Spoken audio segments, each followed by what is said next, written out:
spend on application may vary. Online health questions required. Padres, Red Sox, tomorrow. Gonna go! Home run, Xander Bogaerts! Pre-game, 10:10 a.m. First pitch, 11:10 a.m. The Padres play here on 97.3 The Fan. KWFN and KWFN HD1 San Diego. Tony Gwynn Jr. here from Gwynn and Chris. Weekdays at 4:30, we go through the best of the rest in sports, and we call it the Big Five. Listen weekdays from 2 to 6 p.m. on 97.3 The Fan. And Odyssey Sports Station. San Diego, it's time to fire it up. From the beaches to the ballparks, from the Gaslamp to North County, no one knows America's finest city like he does. You can't just punt on a Manny Machado prime year. He's a fourth-generation San Diegan, born and raised in the heart of this community. Passionate, opinionated, and always bringing you the real talk on your teams, your city, and everything in between. Braden totally knows his stuff. He's ready for the next step. That guy is good. Live and local, it's the Braden Surprenant Show. But I think Braden's one of the up-and-coming young stars in the media game in San Diego. Now, here's your host, Braden Surprenant. Well, for today, it is not Braden Surprenant. It is Matt Skraby. I will be filling in for Braden today. I have Frank Marchese alongside with me. We will be talking a lot about the Padres today. We'll also have Braden's usual segments. We're going to be talking about the Red Sox a little bit later.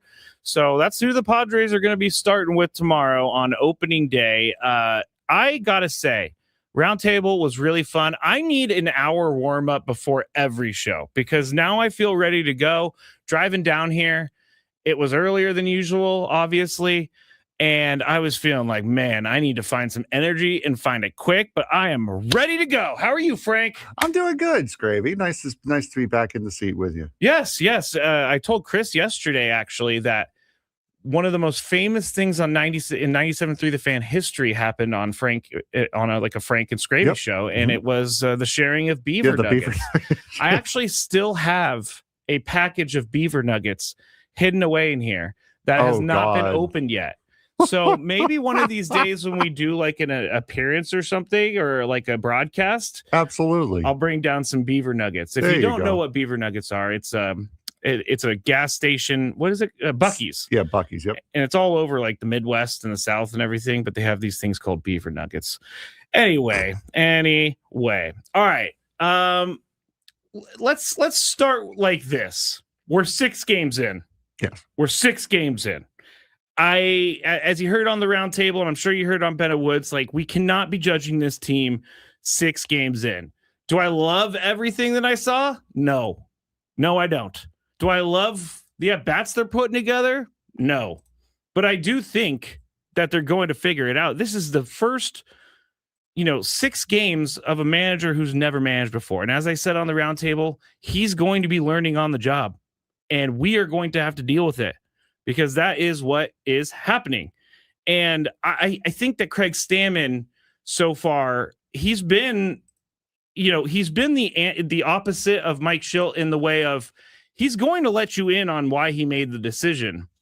And I do really like that about Craig Stammen, but you could also tell already he's kind of learning from things. And that's all we really need. We need him to just keep learning, keep making good decisions. And if he makes a bad decision, learn from that bad decision and we can move forward. I don't really think the manager is going to be the problem of this team. And ultimately in baseball, it's about your lineup. And it's about the guys in your lineup hitting. And the Padres, for whatever reason, I just feel like they are underutilizing their lineup. And they're not hitting for the power that they should. We could look at Petco Park and say, hey, Petco Park is one of the hardest places to hit. And that's true. It is one of the hardest places to hit. I actually went and looked at what Petco Park does in April. And I did a little bit of research. Historically, 5 to 8% lower than the league average runs scored in April. Home runs, they're in the bottom 5 in MLB for home run rate. Pitchers typically see an increase in movement on their breaking balls, and so it's harder on hitters because it's able to spin faster. I bring all that up to say they got to start hitting. And I can't blame it on the park anymore. The park it's a real factor. It's a real factor, but I cannot blame their lack of slug on Petco Park. And if we're gonna break it down like this, I did Padres good, Padres middle, and Padres bad. And the good stuff is singular things like Jackson Merrill's home run at bat. Talked about on the round table, 7-pitch at bat, ended up hit. It was a good at bat. He took the balls he needed to, took some close pitches, swung and fought off some strikes with 2 strikes. Then he hits a home run, 107.4 miles an hour off the bat. That is good. I need to see more of those from Jackson Merrill. I need to, because sometimes Jackson Merrill has those at bats, and sometimes it seems like he goes up there and like Ben said earlier on the round table, it's just 1, 2, 3, and he goes back and sits down. The other Padres good right now, Ramon Laureano cannot get a day off anytime soon. And sorry, Ramon, you're gonna have to play until you're not the best hitter on the team, because you are the best hitter on the team. You're crushing the baseball. You're the only one hitting for slug right now, so you cannot come out of the lineup. I still am a little perturbed that he was out of the lineup the other day, and they said that it was a scheduled day off. Now, I don't want to say he doesn't need a day off, but 5 games into the season, I don't know was the time to give him a scheduled day off. And would it have changed the way the game went? I don't know. But Ramon Laureano, you cannot get a day off right now. I'm sorry. Randy Vasquez, very good. He, on Saturday, went 6 innings, only allowed 2 hits, walked 3, struck out 8, and got the win, didn't give up any runs. So we know about Randy Vasquez.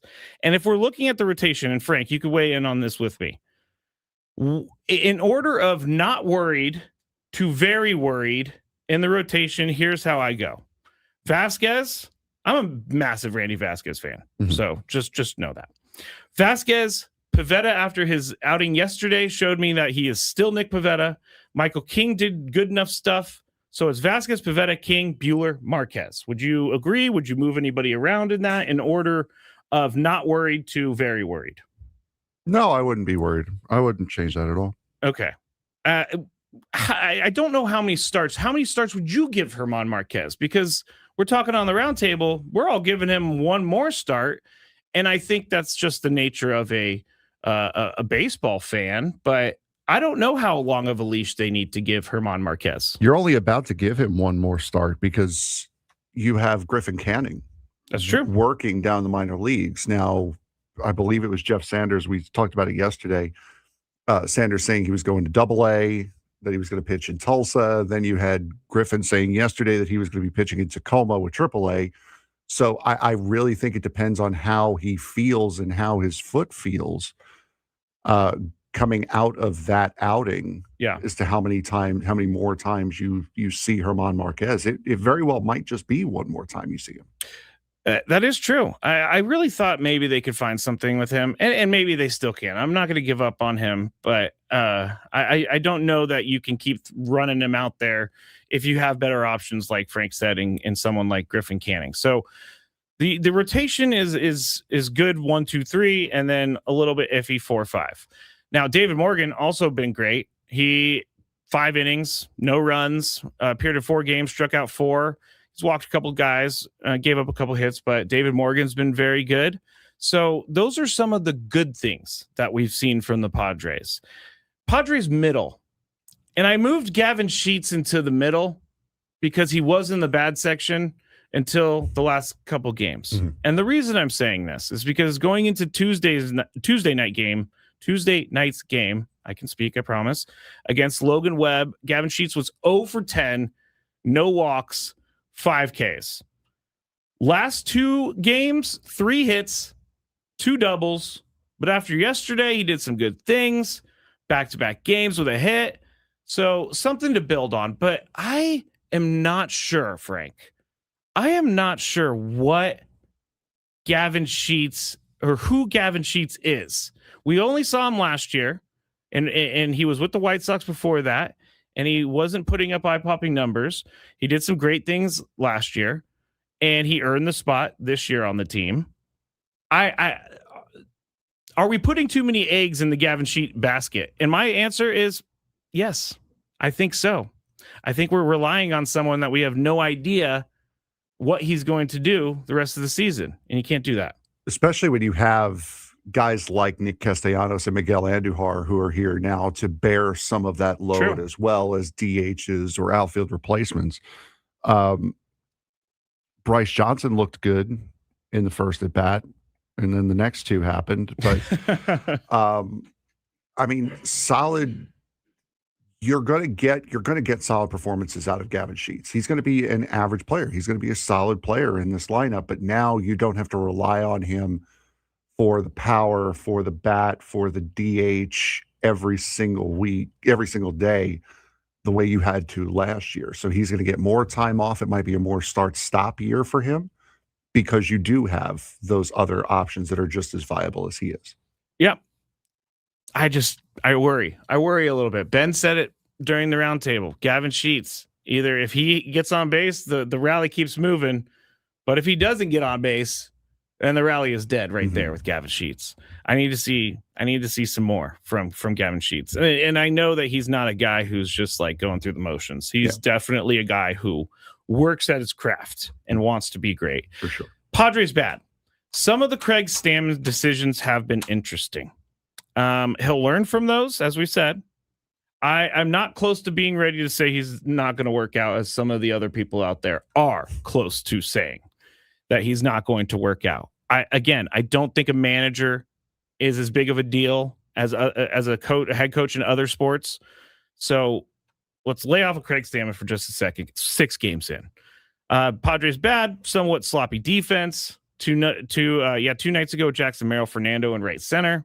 Also, I know we're running out of time. So on the other side, we're going to talk about the superstars not superstarring, which is going to be a huge problem this year if they do not superstar. I am Matt Skraby, filling in for Braden Surprenant. We and Frank and I are in the Bill House studios where we know how. When we get back, we are going to talk about the superstars not superstarring. And we also have the matchup we've all been waiting for next week. We'll talk about it next on 97.3 The Fan. I'm Pat Boyle here to help you get the votes of Western One Sports. San Diego High School Sports just gave us a major question. What matters more, superstar players or complete teams? You've got Dax Hall from Santa Fe Christian, averaging 27 points and 7 assists per game and winning player of the year. And on the girls' side, Jordan Brown, just a freshman, dominating and leading Francis Parker to a championship. That's superstar impact. But then look at teams like Cathedral Catholic Baseball, ranked number 1 in depth everywhere, or Carlsbad Softball, undefeated and loaded across the lineup. So what actually wins in San Diego High School sports? One elite player or an entire roster of contributors? Because when playoff time comes, that difference could decide everything. This week in San Diego High School sports, we've got ranking shakeups, player of the year honors, and a clear picture of which programs are dominating the county right now. In baseball, Cathedral Catholic High School continues to hold the number 1 spot, while Rancho Bernardo and Granite Hills stay right behind in the hunt. In softball, it's a battle at the top with Mater Dei Catholic and Carlsbad leading the way, with Carlsbad still undefeated. Meanwhile, postseason honors are out, and some standout names headline the county. Dax Hall takes boys basketball player of the year, while Jordan Brown makes a huge statement as a freshman, winning girls player of the year. And in soccer, Kai Wheeler, Samantha Harpster lead a dominant year for Del Norte. Yep, San Diego High School sports are starting to separate contenders from the rest. And this week, we've got a clear picture thanks to updated rankings and postseason awards between dominant number 1 teams, undefeated programs, and some elite individual performances. The county is loaded with talent right now. We'll start with baseball here, as Cathedral Catholic remains the number 1 team in San Diego, and they are backing it up. They've got wins, depth, and most importantly, the most complete roster in the county, but also keeping an eye on Rancho Bernardo and Granite Hills. Both teams are right there, capable of making a run. And here's the sneaky storyline. Ramona, currently sitting at 8-0, undefeated, ranked 9th, might be one of those teams really flying under the radar right now and are having a very, very good season in the process.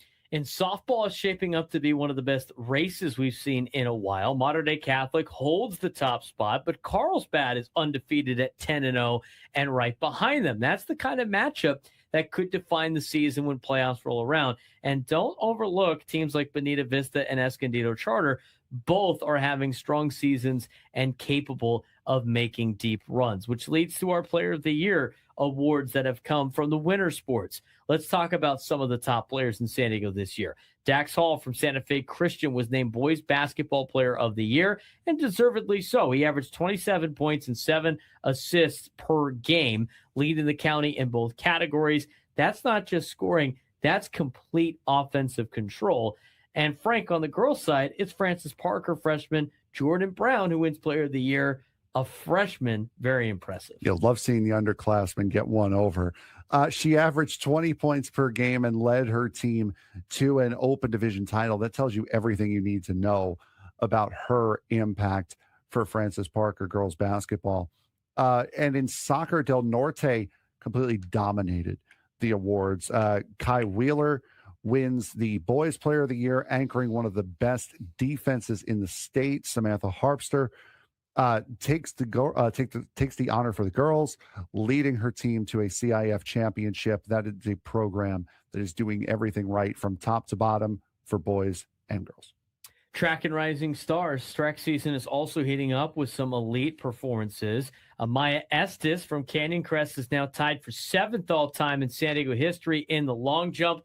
Cameron Yarborough from Del Norte posted one of the fastest 800-meter times in section history. And we're seeing multi-sport athletes continue to dominate across different competitions. But the big takeaway this week is, are we seeing a shift towards superstar-driven teams or complete team depth winning championships? You look at players like Dax Hall and Jordan Brown, elite game-changing talent, but then you look at teams like Cathedral Catholic Baseball and Carlsbad Lacrosse, deep, balanced, complete rosters. In high school sports, especially in San Diego, it feels like teams with depth, not just stars, are the ones built for long playoff runs, and that balance between individual talent and team depth might decide who wins CIF titles this year when it comes to the spring championships in San Diego. Better. Duke's Mayo. Look for the yellow lid. Ben & Woods is available in podcast form. You can listen to the full show or hour by hour by searching for Ben & Woods on Apple Podcasts, Spotify, or wherever you get your podcasts. Massive news coming down at Major League Baseball right now. And it has to do with something the Padres are going to see in a couple days. The Pirates, it's been reported that they are calling up Connor Griffin to debut in the Pirates home opener on Friday. Okay. So Padres are going to see most likely Connor Griffin if everything goes to plan. Now, we talked about this on Gwen and Chris the other day, and one of the writers in town was like, this team is awful. Why is this guy not up? He better be up by the time they have their home opener if you want some sort of fan base to continue on with this team. I don't know that his letter itself was the one that did this, but we'll see. This guy, Connor Griffin, has been so highly touted. There's a lot of pressure on him to be the guy that they think he is, but he's supposed to debut on Friday. I mean, there might be, because I remember there were a couple of issues with a couple players coming up that it was trying to manipulate. Oh, yeah. Trying to manipulate service time. Yeah.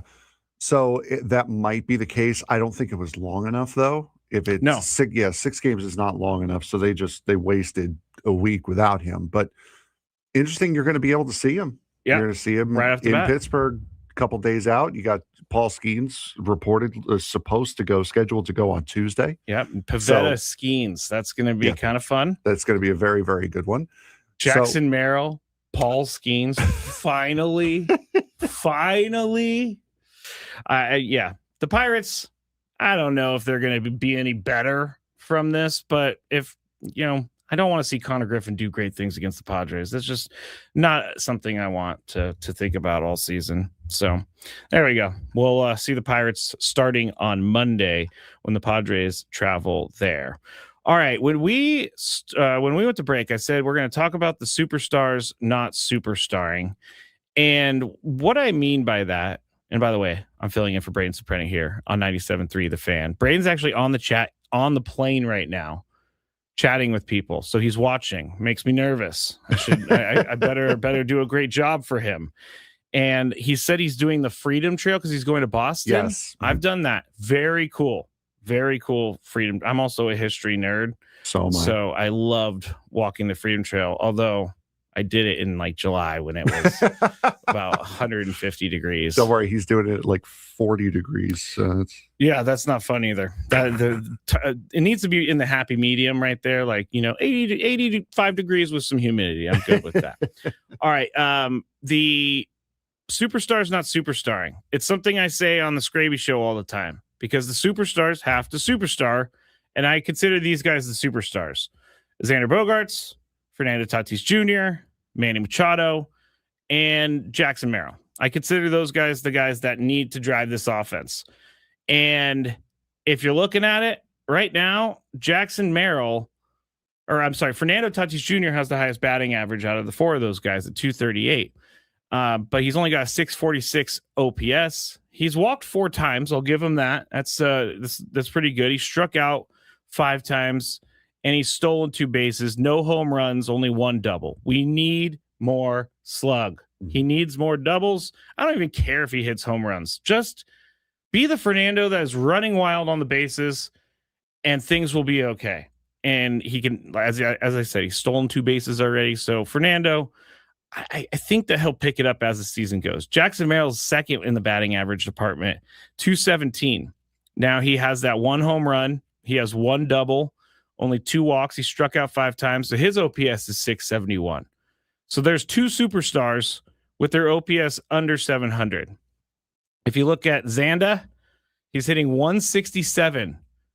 And for how hard he was hitting the ball to start the year, he has gone the other way. His OPS, Frank, 408. The Xander Bogaerts OPS is 408. He's 4 for 24.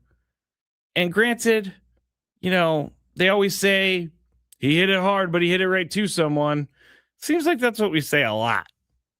Yeah, with Xander Bogaerts. And we said that a lot last year too. But Jackson's kind of puzzling to me. Why? It's actually it's kind of bothering me, if I'm honest. Bothering you? Last night, during yesterday's game, you had a chance in the 5th inning. You already had a run across.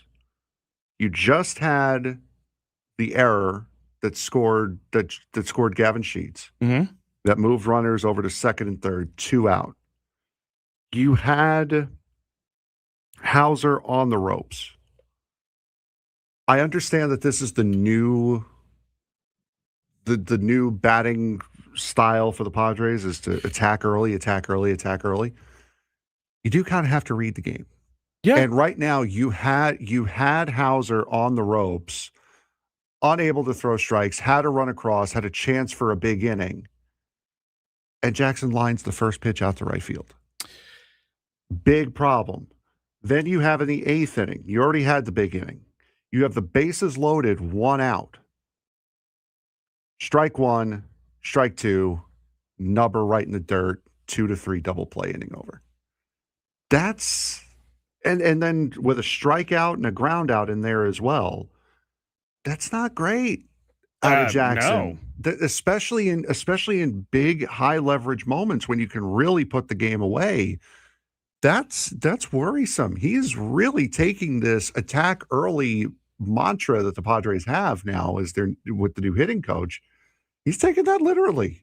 I think that goes into something we talk about on the roundtable, which is it goes into the ability to adjust throughout the game. And if they're not going to adjust their approach because of Craig Stammen saying, hey, they Landon Roop and Logan Webb pitched differently than what we game plan for, you cannot just, okay, well, we're going to go with our game plan anyway. Yeah, you can't just sit on it. No, and I do think it's hard for me because I'm not in the box and I'm not Jackson Merrill. And I know if I were to say, Tony, why did Jackson Merrill swing at the first pitch again? He would say, maybe that's the best pitch he's going to see. And that's true. But situationally, I would like to see maybe a little bit more of a thoughtful at bat, like seeing, can I make something out of this instead of first pitch, okay, I can hit this, I'll swing, and then he's out. He's a professional athlete, and he's especially Jackson Merrill. We've seen him in the clubhouse. The kid is locked in 24/7. Yeah. So he knows how to read the feel of a game, and he knows how to read where the game is going. When you have a pitcher struggling to throw strikes, just had an error that cost him a run, and now you've got runners on second and third with a run already in the inning, you got to read that as we got to be a little bit more selective here. Try to find a pitch that we can hit instead of, oh, there's a strike, let's take a hack. Yeah. It does really irk me when I see guys swinging first pitch in big situations, because it's like all this build up. Hey, we got two guys on base. Things are working in our favor, and then innings over. Just like that. Yeah. But again, maybe that was the best pitch he was going to see. I don't know. But I understand what you're saying. Also, I'm going to disclaimer this many times today. We're only 6 games in. So we're only able to analyze what we've seen so far. So that's why we have to make a big deal out of this stuff. Final superstar is not superstarring.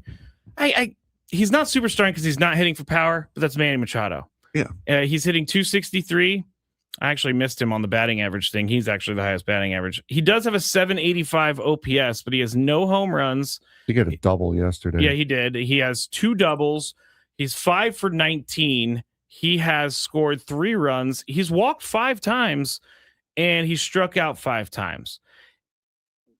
That line right there would be okay for someone like Miguel Andujar or someone like Xander Bogaerts. That's not what Manny Machado, that's not a line for him. He needs to be, and I'm not even talking about the batting average. I'm just talking about, I would have expected him to have 3 doubles by now and a home run or something like that. I don't know why, and this may be sacrilegious a little bit, but I think some fans feel like this. I don't have the strongest confidence when Manny comes up to the plate. And I don't know why that is, because at the end of the year, he will have his 28 to 30 home runs, his 95 to 105 RBIs, and he will hit 270. But like, I just don't feel like there is I don't want to say clutch factor, because he is clutch, but I just don't feel like, I don't feel like he's the best option at the moment, which in that spot, I know that Manny Machado is great, but in that spot, that's one thing we always talk about year in and year out with him, is that he does not have the greatest start to a season. His Aprils are always slow, and last year was the outlier. Last year was an anomaly for him.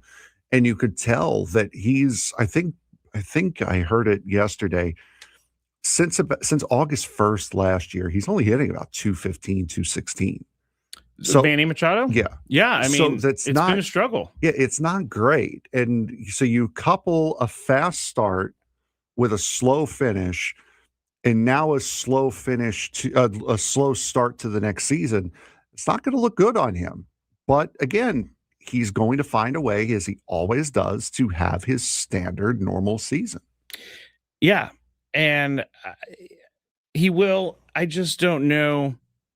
I need more clutch. I need more. No, I agree. RBIs when there's guys on base, and to know that even if I know the low slider outside is coming, like I know it looks great, but it ends up being not a great pitch for Manny to swing at. But superstars are going to have to start superstarring, and they're going to have to start doing it soon, because although they're 2 games below 500, I don't want that feeling for this team to have to go uphill every single day fighting to get back to 500. I do not want that. That is an exhausting existence as a baseball team. Yeah, and that's why a win yesterday was so important, because now it kind of stops that skid. You've won the series finale in both games, so we know you can get it done there.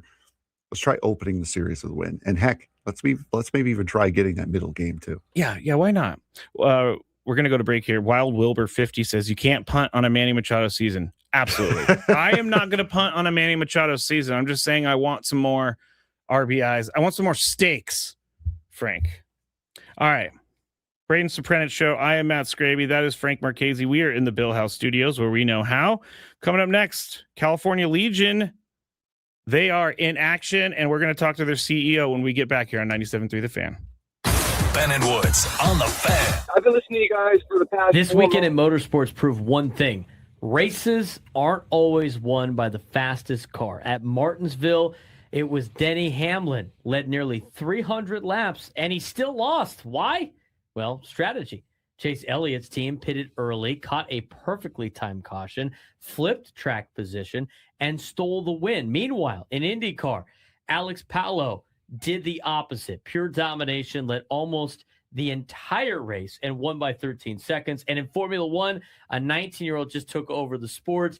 Kimi Antonelli won his second straight race and is now the youngest championship leader ever. So here's the question. What matters more, having the fastest car or making the smartest call?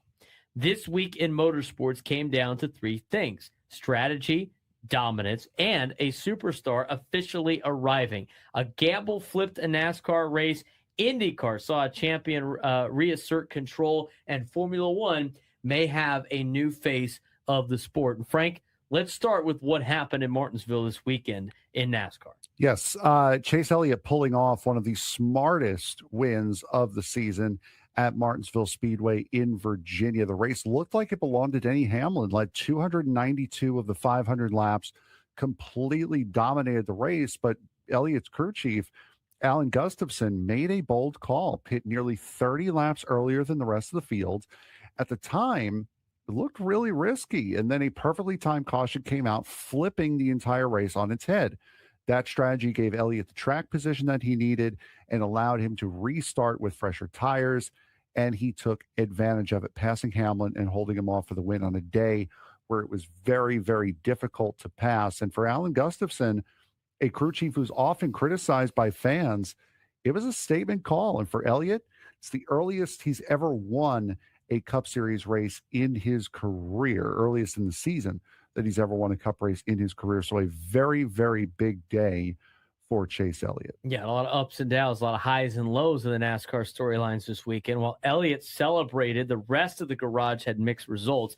Denny Hamlin dominated but finished second, partly due to a loose wheel late. Tyler Reddick cooled off with a 15th place finish, but still leads the standings comfortably. Kyle Busch continues to struggle. No top 10 finishes in 7 races. And Brad Keselowski made his 600th career start, joining some pretty elite company.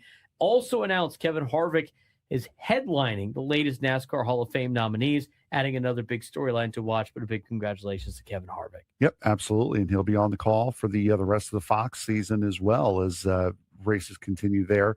Moving over to IndyCar, Alex Palou reminded everyone why he is the reigning champion. At Barber Motorsports Park in Alabama, Palou started on pole, led 79 of the 90 laps, and won by over 13 seconds.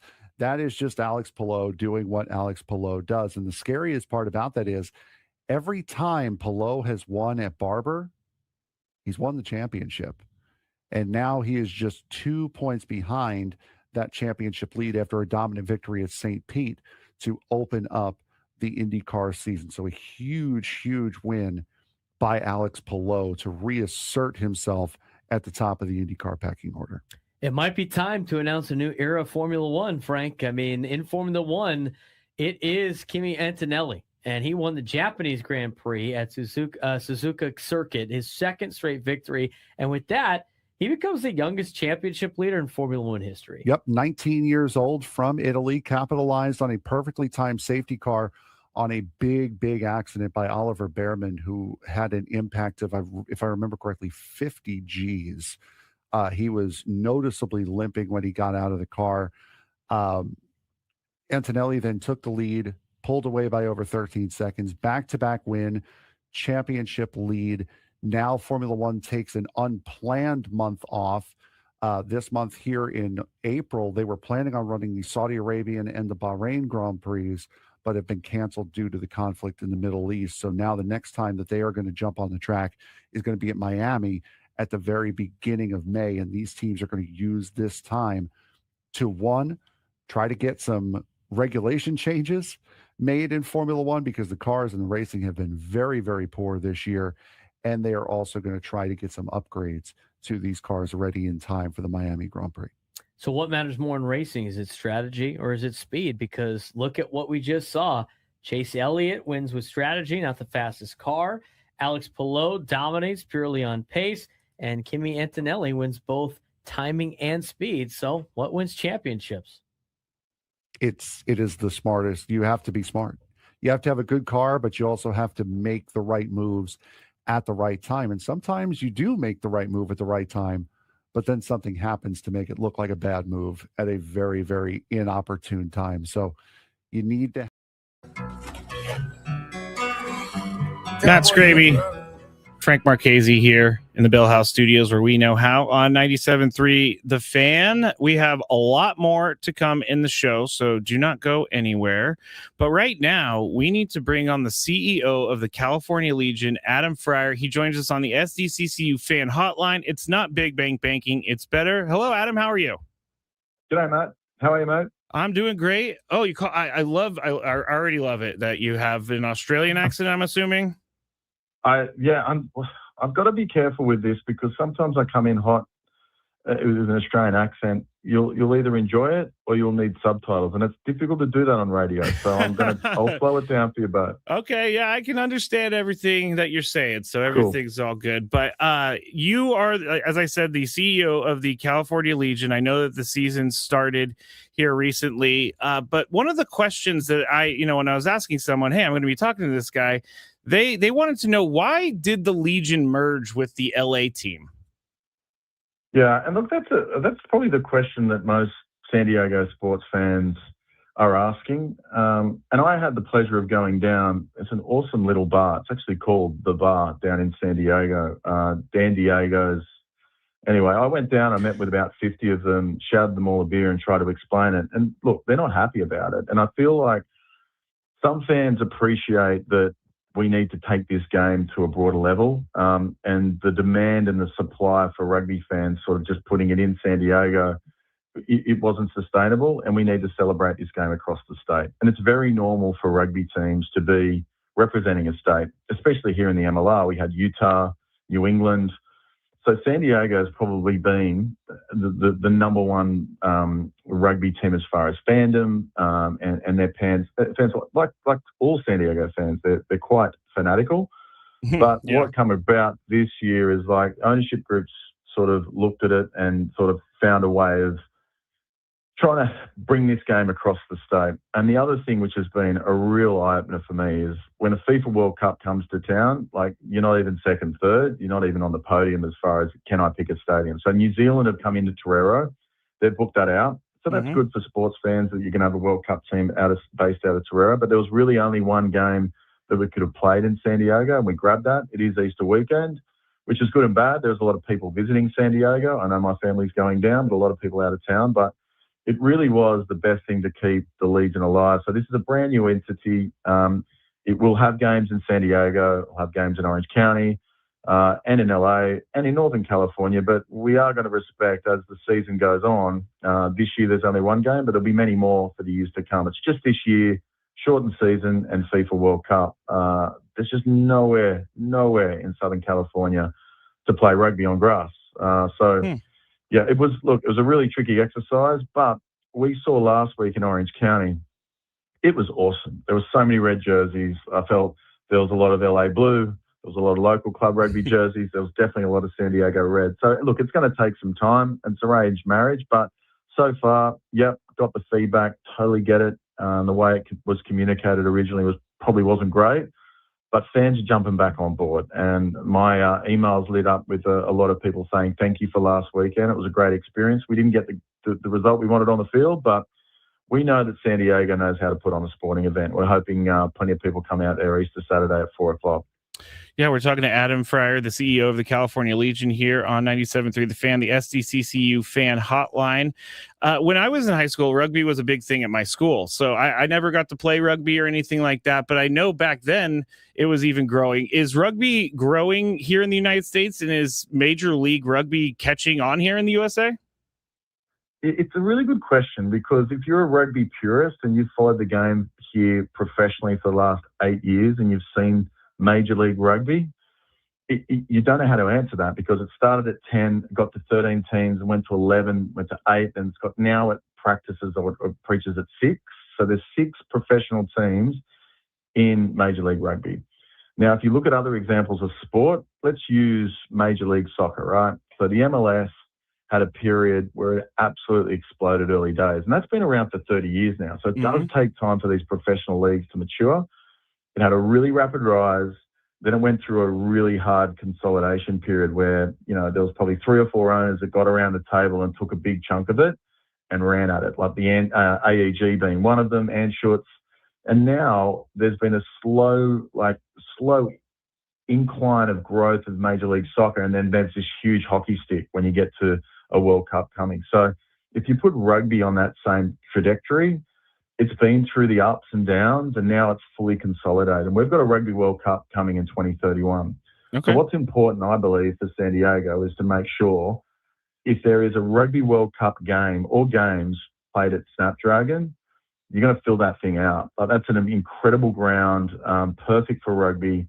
So our goal is to make sure we're in the village, we're making sure we're playing rugby in San Diego for the long haul, and making sure in 2031, when the World Cup comes to town, that's where I see the game really taking that hockey stick. And we tend to get, rugby crowds get anywhere between sort of 2,500 to 5,000, which is pretty good for an emerging sport, but it is here to stay. Very, very supported at a collegiate level. The club game is huge. So all of the different clubs around San Diego that play socially, huge support. Southern California is probably the hotbed of rugby in the country. So when I look at Southern California and rugby, we're in a very good place. And even nationally, it is expanding and growing. I think women's rugby is one of the fastest growing women's sports in the country. So some really good signs for the sport. But as I say, and as you said just before, everybody's got a rugby story, whether they've played at high school or their buddy did this or they had to drink beer out of someone's shoe. Everyone understands that rugby has a place in their heart. And the Legion, you could argue, is probably the second biggest rugby brand aside from USA Rugby, the national team. Okay. I like to hear that. The California Legion are going to play this Saturday at USD versus the New England Free Jacks at 4 p.m.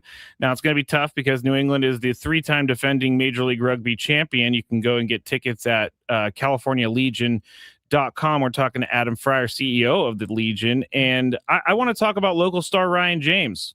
When we go and watch him, what are we looking for? Oh my God, he's my hero.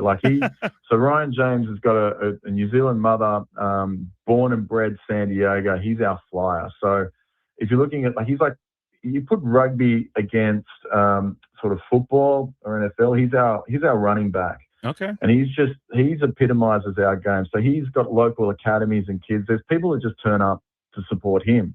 So he's one of our stars. We've also got another, our back row, which is a group of players. We've got Christian Portevins local, Stefan Krint that's been there for many days. So a lot of our team has a lot of San Diego blood. And it's funny, all of these players that are associated with a school and associated with a club, all these kids do come out. But if you had to look at a player that could say, well, is this guy, could he cut it in college football or could he make it in NFL? Ryan James is the guy. He is legit good, fast, electric. And my biggest issue with RJ is he just doesn't come off the field at the end of the game. He just stays out there for hours signing autographs. So he's legit good. And look, last weekend we had a bit of a hiccup, but it's a brand new team that's come together. This is the time you want to play the champions from last year. And I feel like California just doesn't like New England in general. And the Lakers don't like the Celtics. There's a bit of rivalry, and I'm already feeling that this week with some of the tone in the emails from the other team. So, we want to build this rivalry out, and I feel like it's going to develop over time. But this is our grand final in week 2. There's no doubt about it. It was a tough loss last week. We really need to get the W this week. All right. Well, again, you can go get tickets at CaliforniaLegion.com. They're going to be playing this Saturday at USD 4 p.m. against the New England Free Jacks. Thank you, Adam. I learned some stuff about rugby today. Hope to talk to you again soon. All right, cool, guys. Hey, thanks for the support. Cheers. Have a great day. That was Adam Freier, CEO for the California Legion on the SDCCU fan hotline. It's not big bank banking. It's better. I played football growing up, Frank, and I wanted nothing to do with rugby. I need those pads. I don't understand. You learn how to hit people because you learn how to hit properly without those pads. I guess you do, but it also hurts a lot more. But I used to watch the rugby practices, and I was like, "What are these guys are insane." Yes, they're like it's almost like MMA fight on a field. It's insane. But I've never been to a Legion game, so maybe I'll have to check one out. All right. This is the Braden Surprenant Show. I am Matt Skraby, filling in for Braden Surprenant. That is Frank Marchese over there. Now, do I want to bring this up, Frank? Do I want to bring up what Shohei Ohtani did going into yesterday? Oh, gosh. Did you see this? No, I didn't. All right. I Shohei Ohtani, I've been struggling in my own head how to talk about him. Obviously, he's a Dodger, so it's tough. Mm-hmm. But we're also watching history. We're watching someone that people are going to be talking about 100 years from now. Mm-hmm. So I don't want to ignore that. I love how Frank has his hand on his under his chin. We're waiting. We're all eagerly waiting here. So coming into yesterday, I know this changed a little bit, so I wanted to make sure everybody knew this was coming into yesterday. The Major League Baseball longest active on base streak. Jonathan Aranda third with 19 games. Geraldo Perdomo of the D-backs with 22 games. And then Shohei Ohtani, longest active on base streak, 36 games. Do you know that at the same time, he was also the Major League Baseball's longest active scoreless inning streak as a pitcher? Mason Miller overtook it yesterday, but Shohei Ohtani coming into yesterday, 22 2/3 scoreless innings. And so he was number one in the active on base streak and number one in the active scoreless inning streak. I can't ignore it. I can't ignore it. This is something people will be talking about, not this, but Shohei Ohtani forever. It is. It is an impressive streak. And again, I think we're so in with Ohtani fatigue, not just because he's a Dodger, but because he gets jammed down our throat by Major League Baseball at every opportunity. He does. So it's to no fault of his own. He's just the best baseball player on the planet. What a jerk. Well, being the best baseball player on the planet. No, it's not even that. Again, it's the way Major League Baseball is promoting him. So it's not his fault. The hate and vitriol that he gets from every fan base that's not the Dodgers. I don't need to know how he sneezed for the third time on a Friday at 2 p.m. I don't need to know that. Well, that was the luckiest sneeze of all time, or I'm sure the it most was. valuable sneeze of all time. I'm sure it was. I'm with you on all that other stuff. I am okay with taking records and things that he's doing. I'm okay with talking about that. But the other day, I got a push notification from MLB, the app, and it said Shohei starts tonight. I'm like, do they realize that there's been at least like 60 or 70 starting pitchers go since the beginning of the season, and I'm under on that number by a lot, probably. Tarek Skubal started yesterday. Yeah, he also started opening day. I didn't get a push notification for that. You mean the reigning two-time Cy Young champion? Yeah, defending, reigning, whatever. I mean, I do dislike that a lot. I dislike the Shohei's so up bad. At bat. It will never get worse though than that one time. Yes, Jason Bullock, you're right. We'll give MLB a foul here. He draws the foul. MLB gets a foul. What is the foul? What are you calling? Foul on Major League Baseball for jamming Ohtani down their throats all the time. Oh, okay. I can get into that. It's definitely a foul. Now, we do have a thing on this show. We do know that Eric Hosmer has a cameo, right? Yes. If Chat fouls out, if Chat gets 6 fouls during the course of one show, okay, we get an Eric Hosmer cameo as a promo for the show. What? Yeah. Mm-hmm. How much does that cost? I don't know. Who gets It'll that? be worth it, though. You haven't gotten it yet? No, Chat refuses. Like, they'll get to 5, but when they will stop at the 6. What are you going to have him say if you ever get to 6? It's just going to be a show promo. It's just going to be a show promo. It's just going to be a show promo. That's kind of funny, actually. Yeah, Eric Hosmer is completely. I mean, he's completely turned his back on San Diego, which I guess I don't blame him because there's a lot of people that aren't a fan of his at all. But all right, MLB gets a foul. Yep, they get a foul. No more Shohei Ohtani push notifications, please. I do also listen on my daily drive gripe home. early. Yeah. Oh, daily gripe early. Yes. I've said this before, but I listen to the Dodgers radio broadcast when the Padres aren't playing because I like their broadcast just because they talk so much trash about the Dodgers on their own broadcast that it's fun and hilarious. And yesterday it was just over the top of like, this is the team that everybody needs to be. And I had to remove that station from my preset list. I did not. I removed it from my preset list. At 11, we're going to talk to Will Flemming, a Boston Red Sox broadcaster. So I'm kind of excited about that. I'm not kind of. I am excited about that. The radio broadcaster for the Red Sox. Yeah. Yes. I want to ask him about Marcelo Meyer. He's a San Diego kid who's had kind of an interesting way up through the Red Sox organization. He was a third baseman. He was a shortstop. Now he's a second baseman. Mm-hmm. I don't know where his standing is. So we'll talk about that. Also, the Padres are going to be facing Connolly Early, which is a younger pitcher. They're going to miss Garrett Crochet completely, yes, which is great because Garrett Crochet is great. Just pitched yesterday, did he not? Yes. Yeah. So they're going to miss him. But they are going to face Connolly Early, who did have he did have a pretty good start in his first start. But Garrett Crochet, the reason I'm going to ask him about him is because Garrett Crochet said that he thinks Connolly Early has a better pitchability than Garrett Crochet. I don't know what pitchability means. Maybe it's just pitching ability put together. This is where we save the interview for the interview, bud. Oh, yeah, I know. I just wanted to run this by. Okay, Frank's right. Let's go to something else like, I don't know. We got a couple minutes here. We'll run through it a little bit later on in the show, but we'll have Michael King going against Sonny Gray tomorrow. Yes. That'll be an 11:10 start, so we will not have a show tomorrow. Correct. You will. I will. Yes. After post game show. Yeah, you will. We won't. Yes. Randy Vasquez going up against Connolly Early. That'll be the Saturday game at 1:00, and then Walker Buehler will take on Ronher Suarez.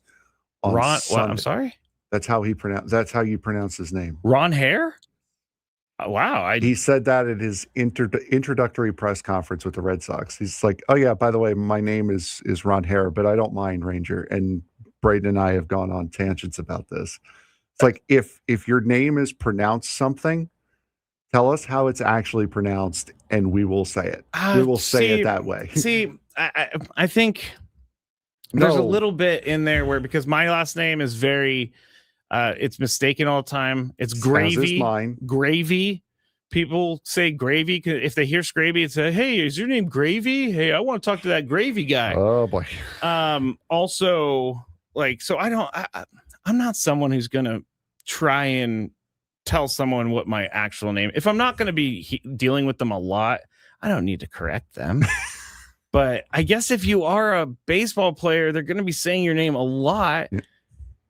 It's Ronher. Yep, it's not Ranger. It's Ronher Suarez. All right. And no idea. And no, Juan, we will not be talking about the World Cup qualifiers. Thank you very much. Oh, why is that? Because Italy didn't make it. Yeah, that's why. I was looking online the other day, last night, and people are very angry about the Italian team not making the World Cup for 3 straight World Cups. So since he just says since they won the World Cup in 2006, they were out in the group stages. Miss. That's bad. That's very bad. That is really bad. That is very, very bad. Jason said I called a coworker Winston for 2 months before he finally corrected me. Now that is funny.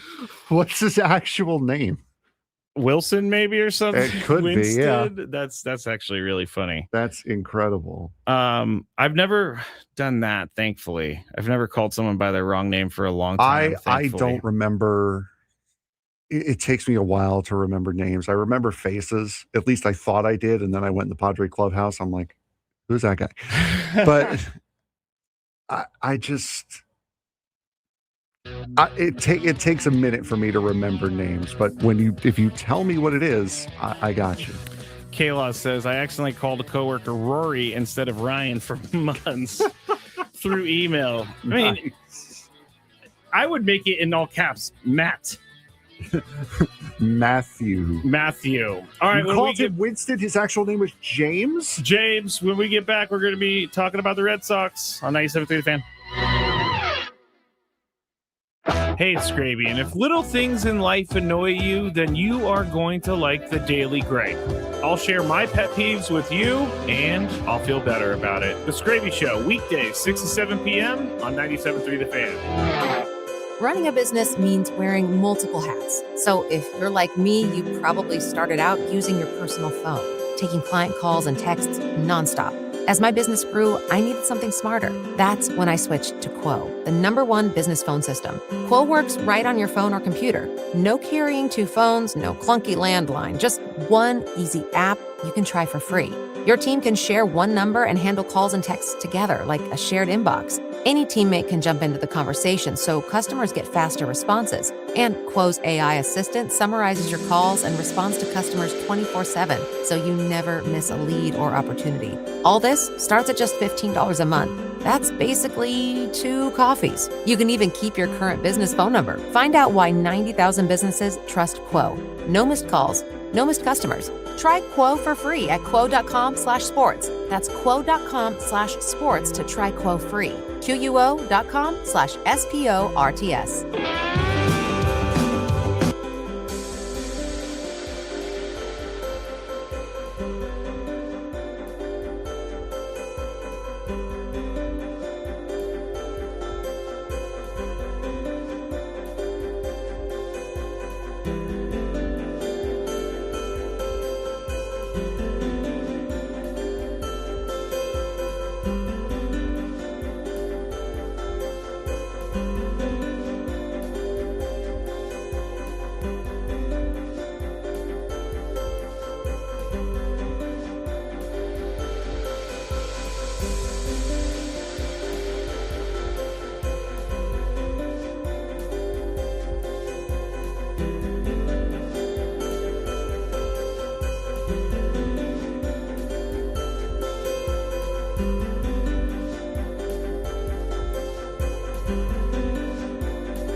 Back here, 97.3 The Fan Studios, the Bill House Studio, where we know how. Frank Marchese. I'm Matt Skraby. Braden Surprenant on a plane right now. He will be joining, or he will be back on Monday, I believe. And he was actually on the plane earlier chatting. That's one of the things that when I was traveling a lot for work, I was before the internet craze. And so that was unfortunate for me because I would have loved to have the internet. Now they have, if we're going to change subjects for a second, we're about to talk Red Sox here in just a few minutes with Will. That's right. I'm trying to look through this new sheet that I have my own sheet. So I'm looking at Frank's sheet. It's set up a little bit different, but yes, we'll have Will Flemming, Boston Red Sox broadcaster, here with us, and we're going to preview this series between the Red Sox and the Padres. All right, he is ready to go. So let's bring on our next guest here on the SDCCU fan hotline, Will Flemming, Boston Red Sox broadcaster. Thanks so much for your time today, Will. My pleasure. An off day after a disastrous first trip, and it's honey-do list, it's grocery shopping, it's yard cleanup, and it's get ready for home opening day. All right. I like how you said that because both of our teams apparently had a disastrous start to the season. What is the feeling, the overall feeling for the Red Sox this year for the fan base? Well, that was a different answer a week ago, I'll tell you that much. I mean, look, we all know that baseball is a marathon. It's a long, long season. And I think there's still a lot of reasons for optimism here as there are there. I mean, both these teams have a lot of good players, but unfortunately both play in really good divisions. Yes. And so, I think we all are going to focus on the stretch run, and we'll be talking about the trade deadline in August and September and who needs what. And, can you really get across the finish line? Can you get it to 89, 90, 92, whatever that might be? Well, they count just as much in the last week in March as they do in the last week in September. And so I think that the Red Sox now have this habit of getting out of the gate slowly, which is really frustrating because it's a season that began with a ton of optimism. And I think, the Red Sox went about their offseason in almost the exact opposite way that the Padres often do. They kind of did some surprising things. They are not now really too much in the big ticket free agent market. I think Xander Bogaerts was the first clear example of that to the people of San Diego and Boston, having that kind of shared experience. But they decided to load up on pitching, and one of those guys will go tomorrow in Sonny Gray. But Ranger Suarez comes over. They thought Johan Oviedo could be a real add to their rotation. So far, the pitching has not been good enough. And it's only one turn and plus one crochet start through the rotation. Yeah. But that was supposed to be the foundation of the team. Mm-hmm. They don't have a 45 home run guy. I think they've got a couple guys who can be around 30. But so far, a lot of the things that people worried about coming into this season in terms of no proven real star players and no real power that has been proven, those things really got borne out in the first week. And so I think for a market that is as passionate and intense and frankly at times in terms of, oh God, here we go again, I told you so. Mm-hmm. The first week did not do a lot to dispel the concerns of a frustrated fan base. We're talking to Will Flemming, Boston Red Sox broadcaster here on the SDCCU fan hotline. It's not big bank banking, it's better. Our fan bases kind of sound a little bit similar because people are very cautious about the Padres right now. You mentioned Xander Bogaerts, and we talk about Xander Bogaerts here in San Diego all the time, mainly about the contract that was given to him that some, including myself, don't think he's living up to. What were your thoughts when you saw that Xander Bogaerts was going to the Padres for the deal that he got? Well, I thought you had a dying owner who was trying to win a championship and handed out an absolutely insane contract. I mean, and I'm sorry to say it, but that's what happened. And listen, Xander is one of my all-time, if not my number one all-time favorite Red Sox players in my time with the organization. He is a total leader, accountable, high character. And we had his peak years here in Boston where you could just book it. He was going to post every day. He was going to be a great batting average guy, drive in big runs when you needed him to, and play a solid shortstop. I mean, as he's aged, I know the defense is not the same. The power has dipped, but all those things are predictable. And I think it's not his fault. I don't blame him even a little bit. He wanted to stay in Boston. They just dragged it out too long. And by the time, that was, I'm trying to remember, all these free agent years kind of blur together, but I think it was the Aaron Judge year and the first Juan Soto go round and all these things, and Ohtani back on the market. And the Padres were not going to leave that free agent period without one of the big free agents. And it just turned out that, and Trey Turner had gone to Philadelphia. So it's like, well, we're getting Xander no matter the cost. And I mean, at the time, I thought the Red Sox were going to get him for something like $5 and a $150, and I know he would have done that here. Mm-hmm. So to make, 2 times that in San Diego, we were all happy for him. God bless him. But he should have been a guy who should have finished his career here and, have his number 2 up on the facade at Fenway Park. Obviously, that's not the way it worked out. But I will always love Bogey, and from afar, we always cheer for him. Yeah, we're talking to Will Flemming, Boston Red Sox broadcaster here on 97.3 The Fan. I think every time I talk to a Red Sox fan about Xander Bogaerts, it's the same thing. Love the guy, love what he did for the team, but glad we didn't pay that much for him. And that's fair. That's fair. I want to ask about Marcelo Meyer, because he's a local guy. He's here from Chula Vista in San Diego. And from what I gather, he's had somewhat of a complicated start to his big league career with the Red Sox. And you can correct me if I'm wrong. He's at second base now. He's played other positions. But what do the Red Sox think about Marcelo Meyer? Well, I mean, I think that's kind of an evolving idea. He's got all the natural tools in the world. I mean, this guy is as fluid as you can possibly be. He's a big dude for a guy who really is a natural shortstop, and I think he'll end up being an everyday shortstop in the major leagues. He is just an absolutely elite defender. He's got magic hands.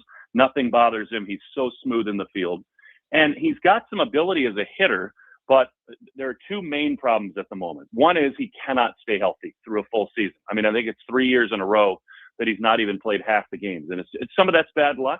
But some of that is up until now. This is a guy who was so talented in high school that he became the number 4 overall pick, and the Red Sox were doing cartwheels when he fell to them in that spot. But he never lifted a weight, in high school, because he was the most naturally gifted dude who ever stepped on a baseball field that he was on. And you find out pretty quickly at this level that everybody was basically that guy. And where you get picked and your name doesn't matter once you get into pro ball. And so he has all these flashes of brilliance. And again, the defense never, ever slumps. But he needs to stay healthy. He needs to continue to get a little stronger, which they're happy with that he has done. But he has not had enough at-bats in the minor leagues, and certainly not in the major leagues, to kind of figure out what kind of hitter he's going to be. Now, to start this season, Alex Cora is just a masterful manager and communicator, and Marcelo was kind of the guy. There seems to be one every year that Alex kind of hones in on, and the Red Sox managers kind of messages to that person, both in person and through the media.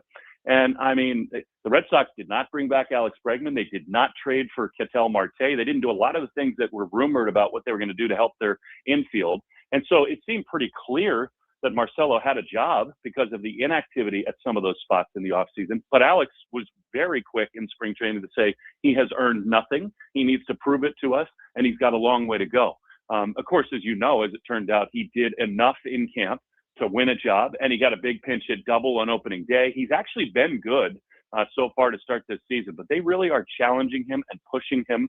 They think there's more to it. He and Roman Anthony, this young superstar, have kind of been paired together. They've come up through the minor leagues together. They're very close friends. And Roman's career, of course, has taken off and taken this massive star turn, and Roman gets the big contract extension. And Marcelo is a long way away from that. So the sky is the limit in terms of talent and potential. There's definitely work to be done on just the stuff at the plate and just kind of the routine and structure of becoming an everyday, work hard major league pro. Talking to Will Flemming, giving us some great information here. Boston Red Sox broadcaster, 97.3 The Fan. And just a quick follow-up on that. Where does that leave Christian Campbell, who signed a 7-year deal last year with Meyer moving to second? Crazy. I mean, it's amazing what 12 months can do. Last year, Campbell, 2 years ago was when Christian became the poster boy for what the Red Sox thought was, this dynamite, almost revolutionary hitter development pipeline process. And by that, I mean, he was a kid who was, kind of a mid-round pick out of Georgia Tech and hit a lot of ground balls. There were always like really good athleticism there. And there was some quick hands and explosive ability. The tools were there. Well, he went from like starting a year in low A ball to being the best player in the minor leagues in a 6-month span. And a lot of that was all the things you hear and read about in terms of, pull side power. I think the word drive line gets overused, but there's certainly some principles in there of, quick hands, get to the ball, pull the ball in the air hard. And he was elite at that. And so he made the big league team last year, and he was the rookie of the month of April in the American League. He was awesome. But the big leagues figure you out very quickly. And in the first month, he hammered fastballs away from him. Well, guess what? They started to get tons of heaters up and in and a lot of spin, and he could just never adjust. So now he has completely overhauled his batting stance. His hands are lower. His feet are more square. Instead of closed off and high, he's now kind of squared up with his hands kind of down by his shoulders. And I have no doubt that the physical ability is there to make him a really good, useful player again. But it's a work in progress. And I think he's going to need 300-400 at-bats at AAA to kind of find himself, to feel comfortable with the new swing. And then, of course, the last piece of the puzzle is right now he does not really have a position. Like, they're playing him in the outfield a lot, but it just was not good enough at second base. And there are people in the organization that believe he can still be kind of a high-level defensive second baseman. And if that's true, I mean, if he can make that happen, it would make everything around the Red Sox so much easier, because they just have a need there. You could move Marcelo to the other side of the infield and really get this thing going. But Campbell is just sort of a cautionary tale. You saw the kid with the Mariners yesterday, and I have no doubt that he is an elite talent, and so many of these contracts with the young kids work out. But it is unbelievable to me now how quickly these front offices, knowing that free agency can be so painful, how early on they extend these kids at outrage. I mean, if it works out, it's a great deal. But, I mean, Christian Campbell is making, a lot of money to be a AAA hitter. That is true. This was great. Thank you so much, Will, for joining the show. That was awesome information. And you know what? I'll be thinking about you tomorrow and Saturday and Sunday when the Padres are beating the Red Sox. Okay. We'll see about that. I will tell you this. Look, it's been a really rough start for the Red Sox, but I can tell you, I mean, the fans will be a little ornery after a 1-5 start, but I can tell you that Fenway becomes a very special place, and we've seen it the last couple of years that this team, these players, they do feed off of it. So I expect a good effort from the Red Sox this weekend. Should be fun. All right. Thanks so much, Will. I appreciate your time. My pleasure. Take care. That was Will Flemming, Boston Red Sox broadcaster here on 97.3 The Fan. Joined us on the SDCCU fan hotline. It's not big bank banking, it's better. That was a high quality information interview. I learned more about the Red Sox in that 10 minutes than I have in the last couple of years. And that's why we do these interviews before every series. Yeah. So it gets you ready. You know what you're getting into going into the upcoming series. Yeah, I didn't want to ask him this, but you have his phone number listed on the sheet. Obviously, I'm not going to say anything about it, but he's got an area code that is a West Coast area code, and he's also got a brother. There's a guy named Dave Flemming. I don't know if that's his brother or not. Who we had on the show on Monday. I love Dave Flemming. Is that his brother? Will I'm Flemming? not sure. I did not want to ask him, but because of the West Coast area code, I was like, maybe. Well, thank you, Frank, for putting that together, and thank you to Will. If I'm a Red Sox fan, I am more and more upset each year.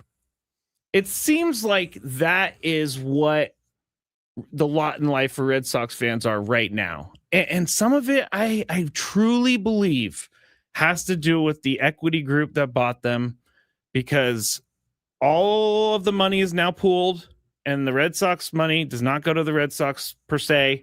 It goes into a big account, basically, and they could use it for anything. And I've talked to some Bostonians about that. And some are like, oh, who cares? Some are like, yeah, it's really bad. They're not putting enough money into the team. But then when you give Christian Campbell all that money, you're just kind of wasting it. You're kind of just throwing it away at that point.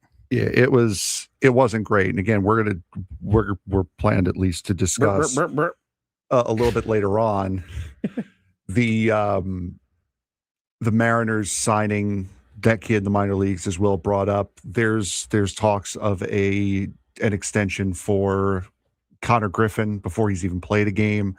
So that is one thing that is definitely becoming a trend, is signing these young players to big, long contracts, which is why I'm glad you brought it up about Christian Campbell, because he did. He was the first one of those young players to really sign that big contract. And now his position, he's been sent to the minor leagues. His position's been taken. That's a lot of money to not find someone, to not find a place for someone to play. That we have financial issues here with the San Diego Padres in certain areas, but the Red Sox, that's a pretty bad one right there. The Xander stuff, he was just like, I see some people in the chat a little upset that he said what he said about Peter Seidler, and I would have phrased it differently. Yeah, but he wasn't wrong though. He's not wrong.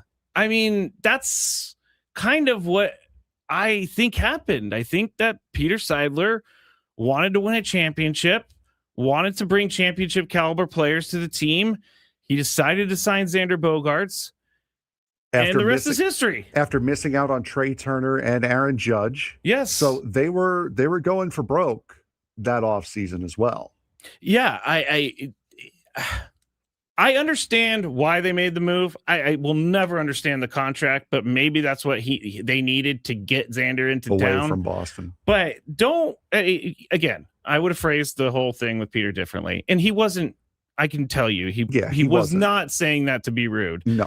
But that is the truth in my mind. Mm-hmm. And so you can't be mad at someone for saying the truth.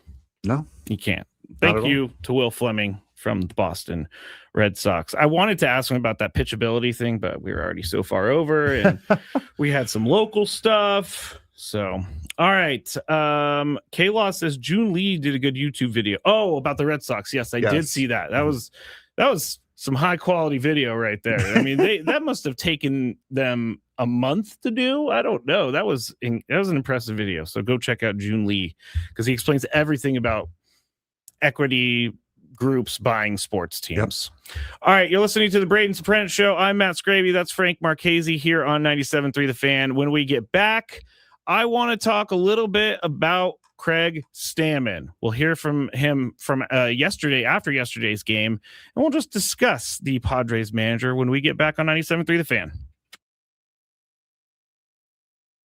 The NBA playoffs are 2 weeks away, and it's all about matchups. Detroit leads the East, but their weak three-point shooting makes them vulnerable to Boston or New York. The Celtics' slow pace could be exposed if Tatum isn't fully dialed in. In the West, Oklahoma City looks dominant, but their corner three defense is shaky, perfect for San Antonio's sharpshooters. The Lakers struggle inside the paint. Denver can't force turnovers, and Minnesota's bench is short. Essentially, the playoffs will come down to which teams can hide their kryptonite and which get exposed. Get ready, because May and June in the NBA are going to be a chess match, and every possession matters. The NBA playoffs are just 2 weeks away, and the picture is starting to take shape across both conferences. Let's break it down.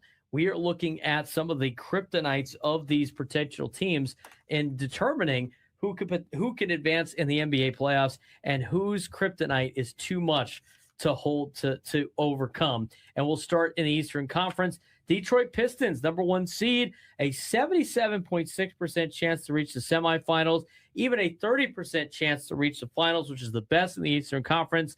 But their kryptonite, Frank, is three-point shooting.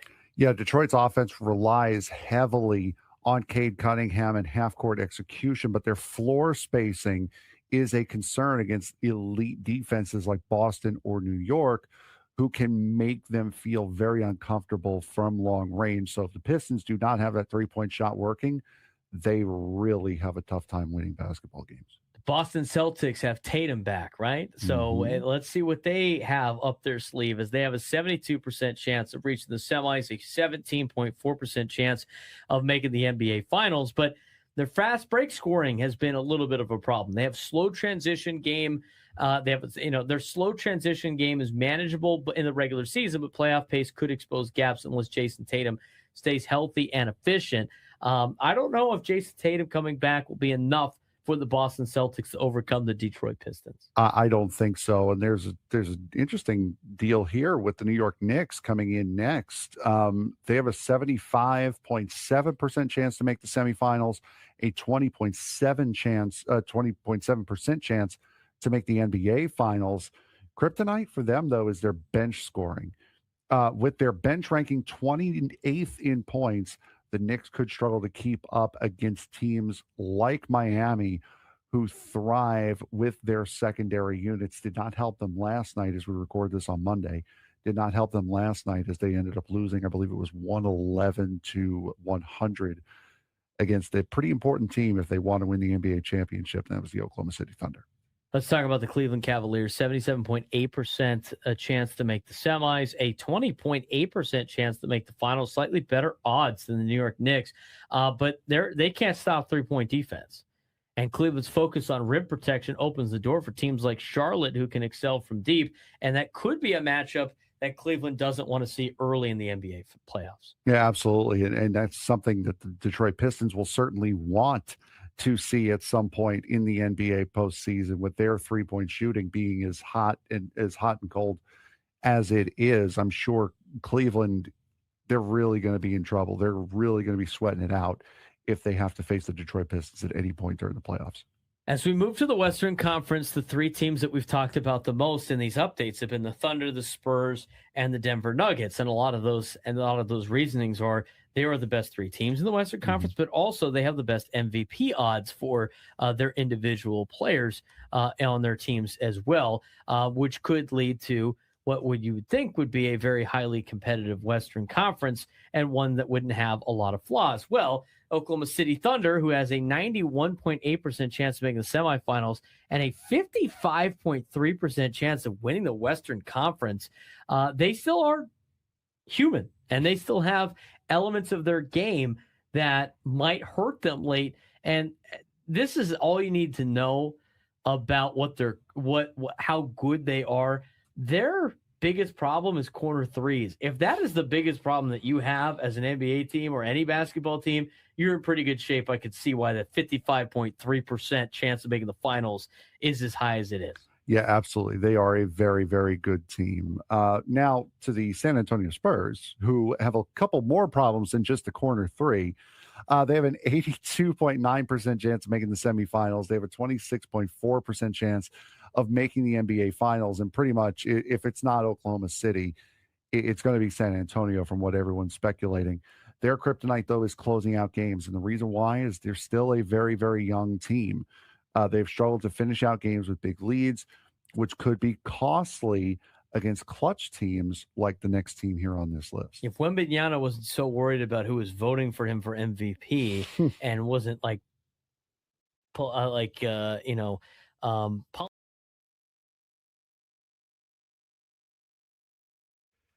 You know what, Frank? I have been complaining about my earbuds for a long time.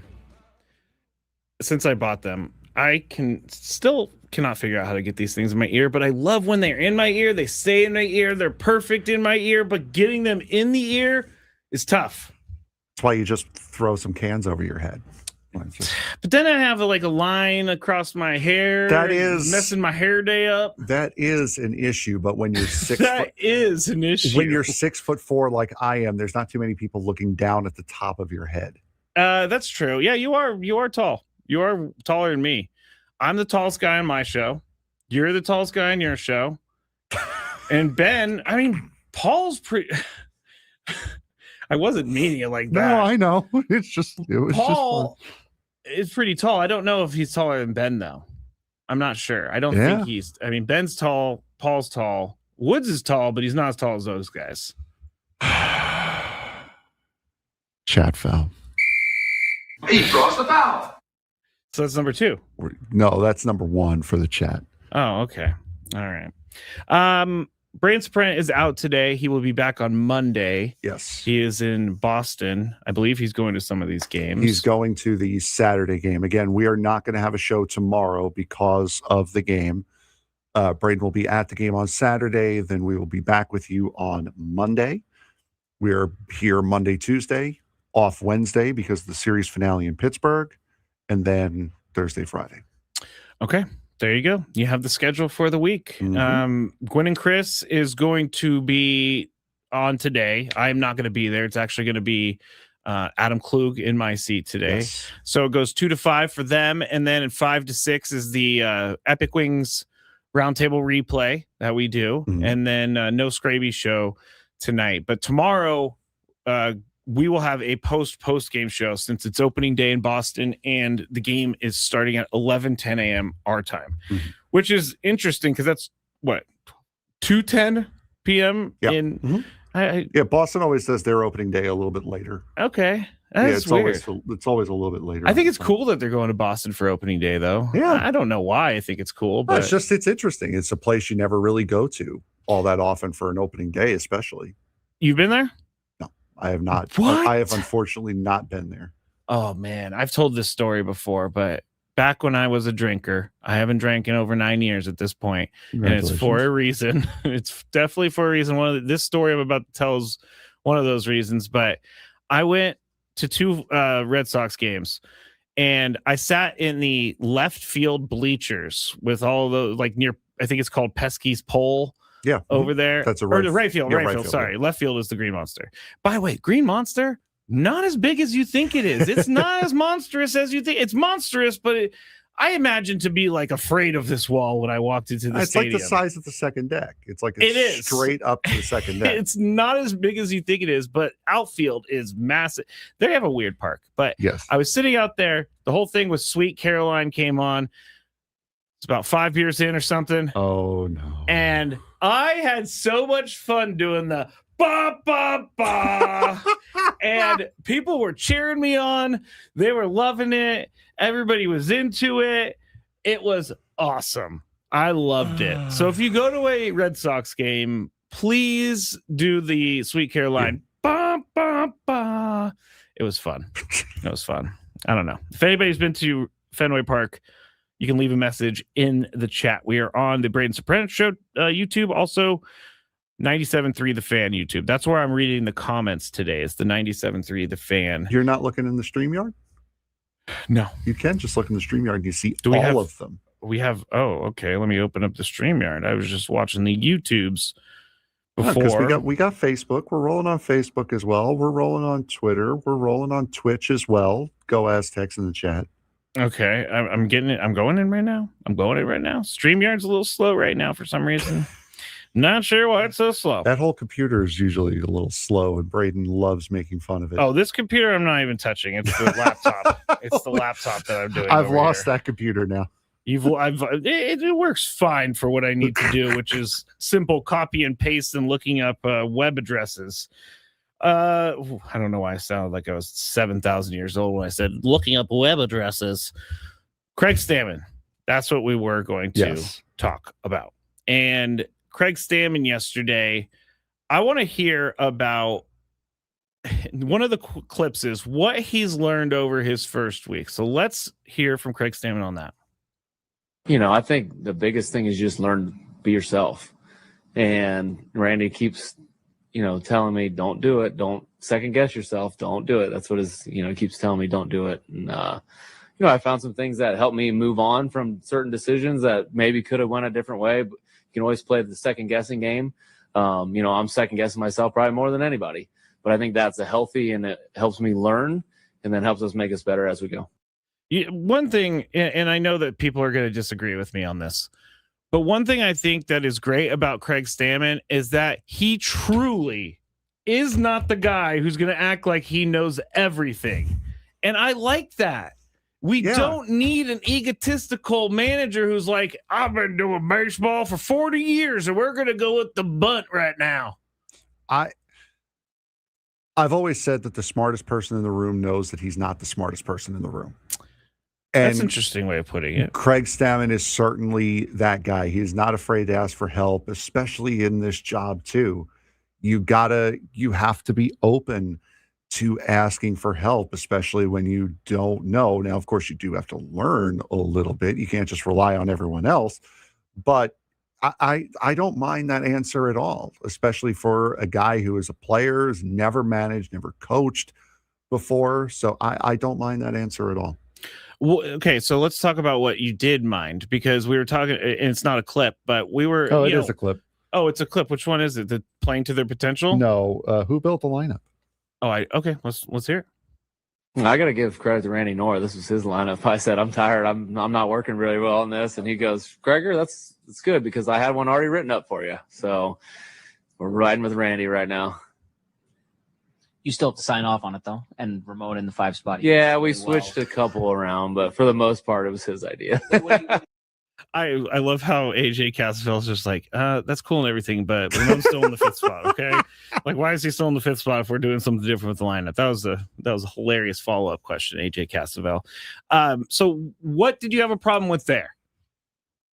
You're the manager of the team. Okay. Your offense has not played well. Okay. You are 1-4 with your lineups. Okay. You are now 1-0 with a lineup that you did not make, and you just had the best offensive performance of the season. Yes, that doesn't look great.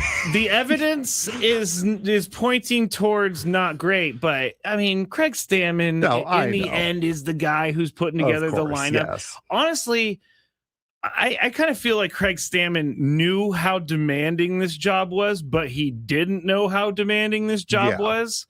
Because he is, when you're the manager, I didn't realize all this, but you're dealing with the marketing department, you're dealing with the front office, you're dealing with the clubbies, you're dealing with everybody, and everybody needs you, and everybody needs you to do something for them. And he's going to have to really learn how to budget and manage his time. And I'm not saying that that's a problem now.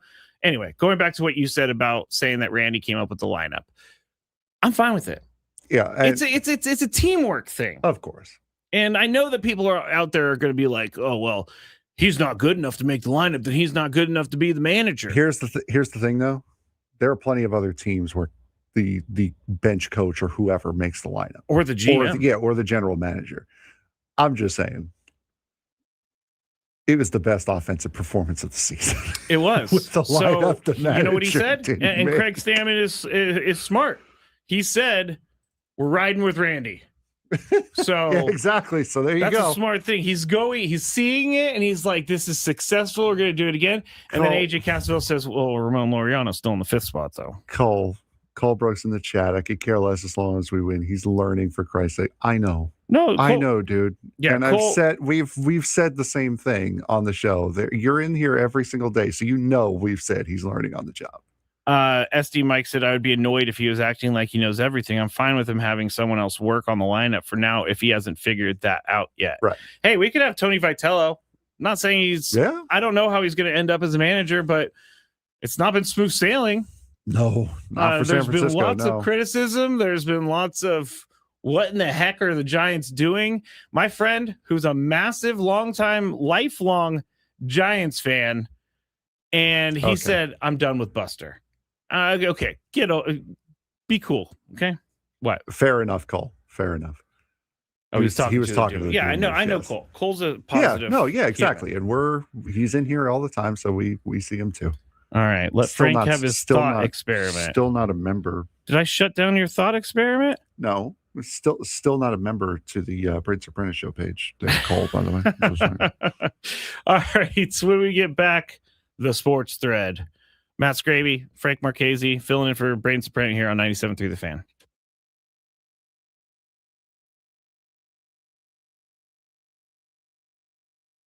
March to Madness is down to the Final Four. Saturday night, Arizona and Michigan go head-to-head in a battle of the paint. Arizona's relentless inside scoring and free throw dominance meets Michigan's elite defense and big play ability. Who controls the rim will likely control the game. Earlier, UConn faces Illinois, and its experience versus efficiency. Terrace Reed Jr. has carried the Huskies, but Illinois' defense and offensive firepower won't make it easy. This weekend, every possession counts. Every bucket matters. Can Arizona's paint power topple Michigan? Will UConn survive Illinois' strategic defense? One thing's for sure, the road to the championship is set, and it's going to be unforgettable. March Madness down to the Final Four, and what a weekend we have coming up. 4 teams remain, 2 matchups, and the chance for one team to etch their name in the NCAA tournament. History books. Let's break it down with the storylines, the keys, and what to watch for this weekend. Arizona and Michigan is going to be the first game that we break down. Arizona and Michigan is actually the night game. Tip-off at 8:49 p.m. Eastern time. So 5:49 out here on the West Coast on Saturday night. They have dominated the paint all season. The Arizona Wildcats have, averaging over 42 points per game in leading the nation in free throw attempts. In the tournament, their interior scoring has been unmatched. 60 paint points and 30 points at the line against Arkansas, and then 40 paint points and 20 points from free throws against Purdue in the Elite Eight. Koa Pete, Mateus Curvis, and Toba Awaka anchor the post, while Jaden Bradley, Braden Burries, and Karachnikov attack relentlessly. Coach Tommy Lloyd's philosophy is clear: control the paint, crash the glass, and get to the line. And for Arizona, that's been our big recipe for success, and that's going to be tough for Michigan to deal with on Saturday. Yeah, it certainly is. And Michigan, on the other side of that, is a defensive powerhouse that can flip the game on a dime. Their Elite Eight win over Tennessee saw a 33-10 run in the first half, showcasing their ability to dominate when it matters. Offensively, they need to stretch Arizona's defense with perimeter shooting to open lanes for stars like Yaxel Lendenborg.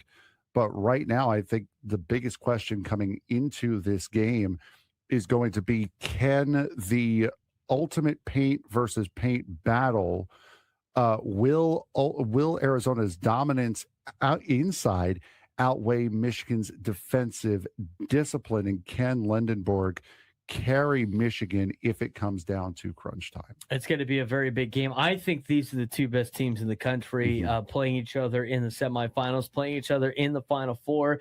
I think Arizona has played a more difficult schedule. I think Arizona has been a little bit more battle-tested. Michigan has done a great job all season long. I think this is like such a close matchup. I got to roll my Arizona Wildcats just because I grew up watching them for a long time. It'd be great to see them back in the national championship game. Again, they haven't made the Final Four since 2001. It's the first time in the Final Four since 2001. Should be a good day for the Arizona Wildcats and the Michigan Wolverines. Should be a fun game for both teams. Let's move on to the earlier game on Saturday. That will be at 6:09 p.m. Eastern time, 3:09 p.m. Pacific. It's the UConn Huskies and the Illinois Fighting Illini. What a dramatic comeback by UConn against Duke in the Elite Eight. It was fueled by the patience and experience of Terrace Reed Jr. and a core that has been in Dan Hurley's system for multiple years. Yeah, absolutely. Reed's dominance inside the paint and clutch shot making have been the key. Illinois is one of the most efficient teams offensively in KenPom history and has been equally impressive on defense, limiting top opponents to under 48% inside the arc. The battle will come down to UConn containing Keaton Wagler, exploiting pockets in Illinois' defense and finding consistent shooting from their perimeter players like Alex Caravan, Solo Ball, and Braylon Mullins in this game for Illinois. Yeah, the current tournament has highlighted a shift from that Cinderella era to now kind of dominated by a lot of the Blue Bloods at this point in time. So few upsets this year, but the quality of games has been really good still. I mean, that UConn Duke game was unbelievable. And Arizona and Michigan could be the tightest Final Four matchup of the weekend. I mean, you got strength on strength, big men versus big men, paint versus paint. Expect a low error, high intensity affair. And for UConn and Illinois, they present a strategic chess match of a game. Very patient teams, veteran-led Huskies versus a versatile, efficient Illini. The game could be decided by a few key possessions and defensive adjustments. You got 4 of the best teams in the country battling out in the Final Four. Should be a fun one this weekend. Of course, we'll talk about the of the second hour of the Braden Surprenant show here on 97.3 The Fan. I'm Matt Skraby. That is Frank Marchese. Casey. You're right the first time. Marchese. We're watching the Twins and the Royals in studio right now. What did you just say? No, I thought I had killed the music. I didn't. Oh, we're watching the Royals and Twins in studio right now, and it is so windy, that the fountain at the Royal Stadium is blowing water into the cameras behind the fountain. Yeah. That is crazy. Yeah. If you watch the game on the hard camera, it looks like it's pouring rain there, but it's not. It's literally just the fountain getting blown back into the cameras. I've never seen that. Neither have I. I mean, there's a bunch of dirt flying around. The umpire missed a call that we saw, and I swear that the wind took the ball because it was moving. Like, look, that ball right there, did it not look like it was moving a little bit faster inside? Yes. Because the wind is coming from, if you're looking at the batter, left to right. Anyway, we'll keep an eye on this, but that's kind of fun. I know that the Royals moved in their fences, but yeah, as Braden calls it, the most irrelevant division in baseball. The AL Central? Yes. Yeah, it's pretty irrelevant. I mean, they do have Bobby Witt Jr. now in the AL Central. They've had him in the AL Central for a couple of years now, buddy. Jose Ramirez in the AL Central. They do. That's the only players I could think of. The Pasquatch.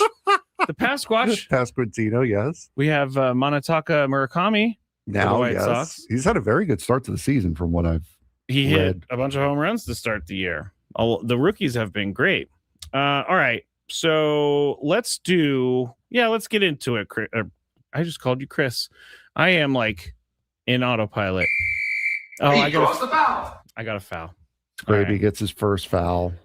What happens when I get 3 fouls? Oh, nothing. Okay. We say we foul out and we have to leave, but we know we can't do that. Okay. All right. Head for the mountains, man, says, I just want to shout out to the Padres for winning our first game of 2026. My kiddos are visiting from Fresno and we're driving up to Yosemite Sunday. Nice. Yosemite is an amazing place. It's great. I love Yosemite. Went there in 2nd grade to do an overnight camp. Enjoy. It was fun. All right, Frank. Yes. Let's get into the sports thread. You know that group chat? The one that's always blowing up with the biggest sports takes, debates, and breaking news? You got barbecue back there, and you didn't invite me? Yeah, we've got that too. Welcome to the Sports Thread, where we break down the top 5 stories in sports, just like you would with your crew. Oh, no! Disaster! What a bad idea! No filters, no silence, just real talk. All right, so we head first here. Number 1. We head to Chicago to discuss a team that is known as The Bears. The Bears. The Bears are targeting a decision by late spring or early summer on where to build their new stadium, according to team president Kevin Warren, as pressure mounts from Roger Goodell to finalize plans. The team is choosing between a domed stadium in Arlington Heights, where it already owns land, and a potential site in Hammond with tax incentives playing a major role in the decision. Ongoing issues with Illinois property tax uncertainty have slowed progress, while Indiana offers clearer financial terms despite the possibility of moving out of state. Chairman George McCaskey expressed confidence that fans will adjust, similar to other franchises that have relocated nearby. It's just so easy, huh? Should The Bears.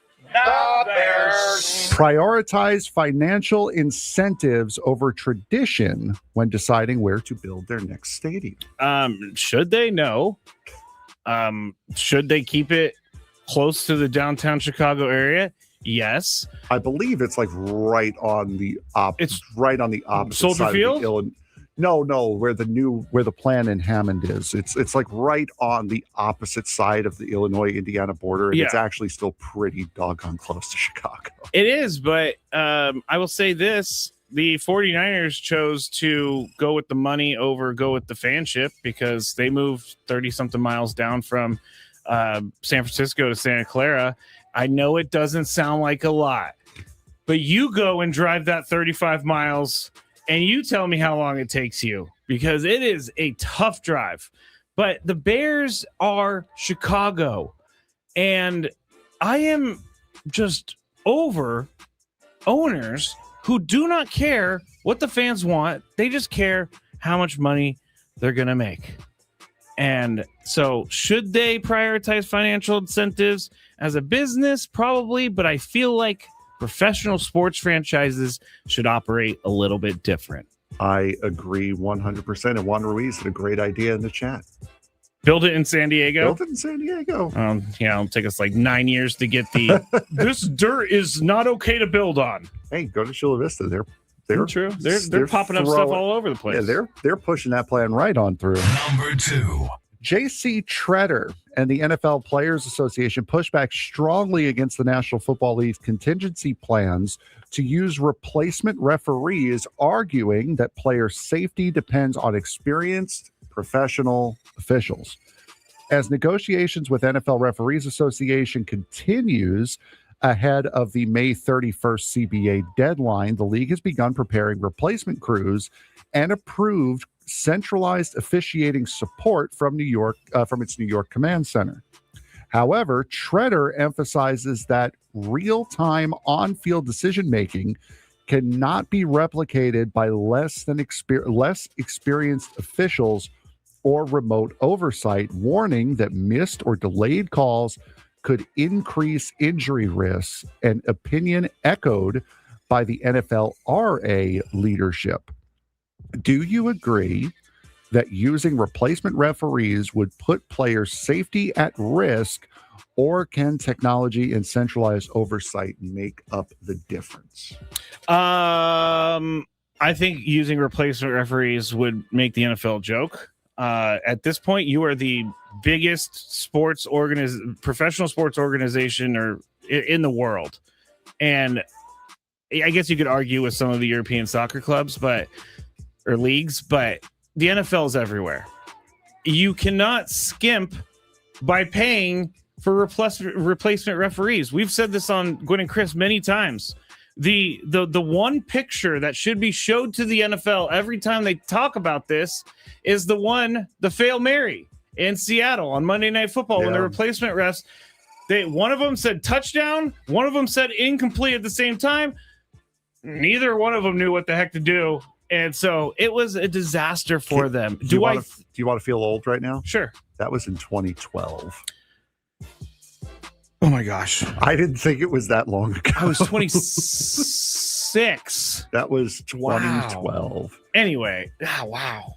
That does make me feel old. It also makes me feel old when like my friends' kids are now becoming 13 and 4. I'm like, what is happening to my life here?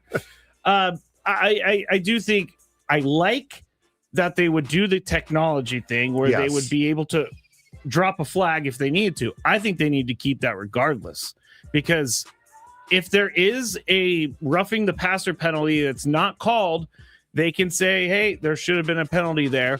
Or they can pick up the flag if they look at the replay and they see that it's not as bad as the referee said. I think those parts of it could help, but I do not think replacement referees will help at all.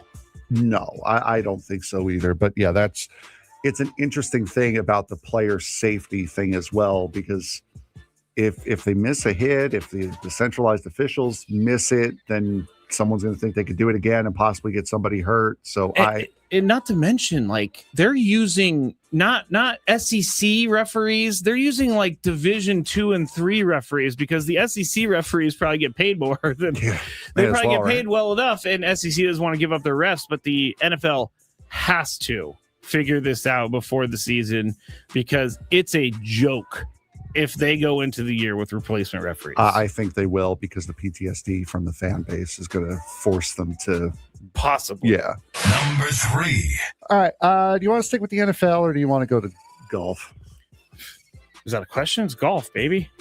Tiger Woods announced that he is stepping away from golf to seek treatment and focus on his health just days after his arrest on suspicion of DUI following a rollover crash in Florida. Woods said he understands the seriousness of the situation, is prioritizing his recovery while also entering a not guilty plea and waiving his upcoming arraignment. The 15-time major champion has been out working towards a possible return at the Masters this year, but will now miss the event as he steps away. Despite his recent legal issues and ongoing injury history, Woods emphasized his commitment to improving both personally and professionally during this time. How do you think his latest setback will affect his chances of returning to competitive golf in the future? How do I think? Hey, this isn't a setback. This is a whole new deal. And you're seeing now the body camera footage and the inside the cop car footage start to come out now. It's not looking good for old T. Gray. It's not. I've said this a couple times. This has really affected me because, as Chris has said, everyone feels this way. But for me, growing up as a kid who wanted to be a professional golfer, who watched everything, Tiger Woods was my hero. Yeah. And as a guy who doesn't drink anymore, and as a guy who's made plenty of mistakes due to substances, I hope that he gets the help that he needs. But I do not think he'll come back to competitive golf. And I say that I don't. Let me say it this way: he may enter a tournament down the road, but I don't think he needs to. I don't think he should. I don't think any of that. He needs to focus on his life right now. And you're right. Body cam has come out. It's not a great picture that's being painted. And I hope that Tiger has to pay is a harsh word. He has to pay for what he did. And also an angle of this that I just now thought about, there's someone else that's coming up through the golf ranks, his son. Yes. Who Charlie may have to answer questions about this. He's going to. So if I'm Tiger, I'm taking this opportunity to just completely disappear from the public spotlight. I agree. Get out of the public spotlight. Get yourself to a place where you could just focus on you and actually do it. Yeah, because it's not just affecting him anymore. It's affecting his son too now. It's going to. Yes, and I don't want to say, because obviously I don't know the situation, but one of the reports in the police report was that Tiger was sweating profusely with air conditioning on. And when you're dealing with someone who is on opiates, and again, I am not a doctor or an expert or know about Tiger, but in my experience with people and myself, when you withdraw from opiates, you sweat profusely. And he had opiates in his pocket. He said he looked down at his phone. All of that is going to come out. Either way, this is bad for Tiger Woods, and I hope that he can understand it. That's bad. Absolutely. Number 4. Pittsburgh Steelers owner Art Rooney II said the team expects a decision from Aaron Rodgers about his future by the NFL draft later this month, as the franchise looks to resolve its ongoing uncertainty at quarterback. Rodgers, who spent last season in Pittsburgh, has been taking his time as a free agent and remains in communication with Coach Mike McCarthy, though no firm timeline has been set publicly. Meanwhile, the Steelers are keeping their options open, including potentially drafting a quarterback as they await clarity on what the 4-time MVP will do.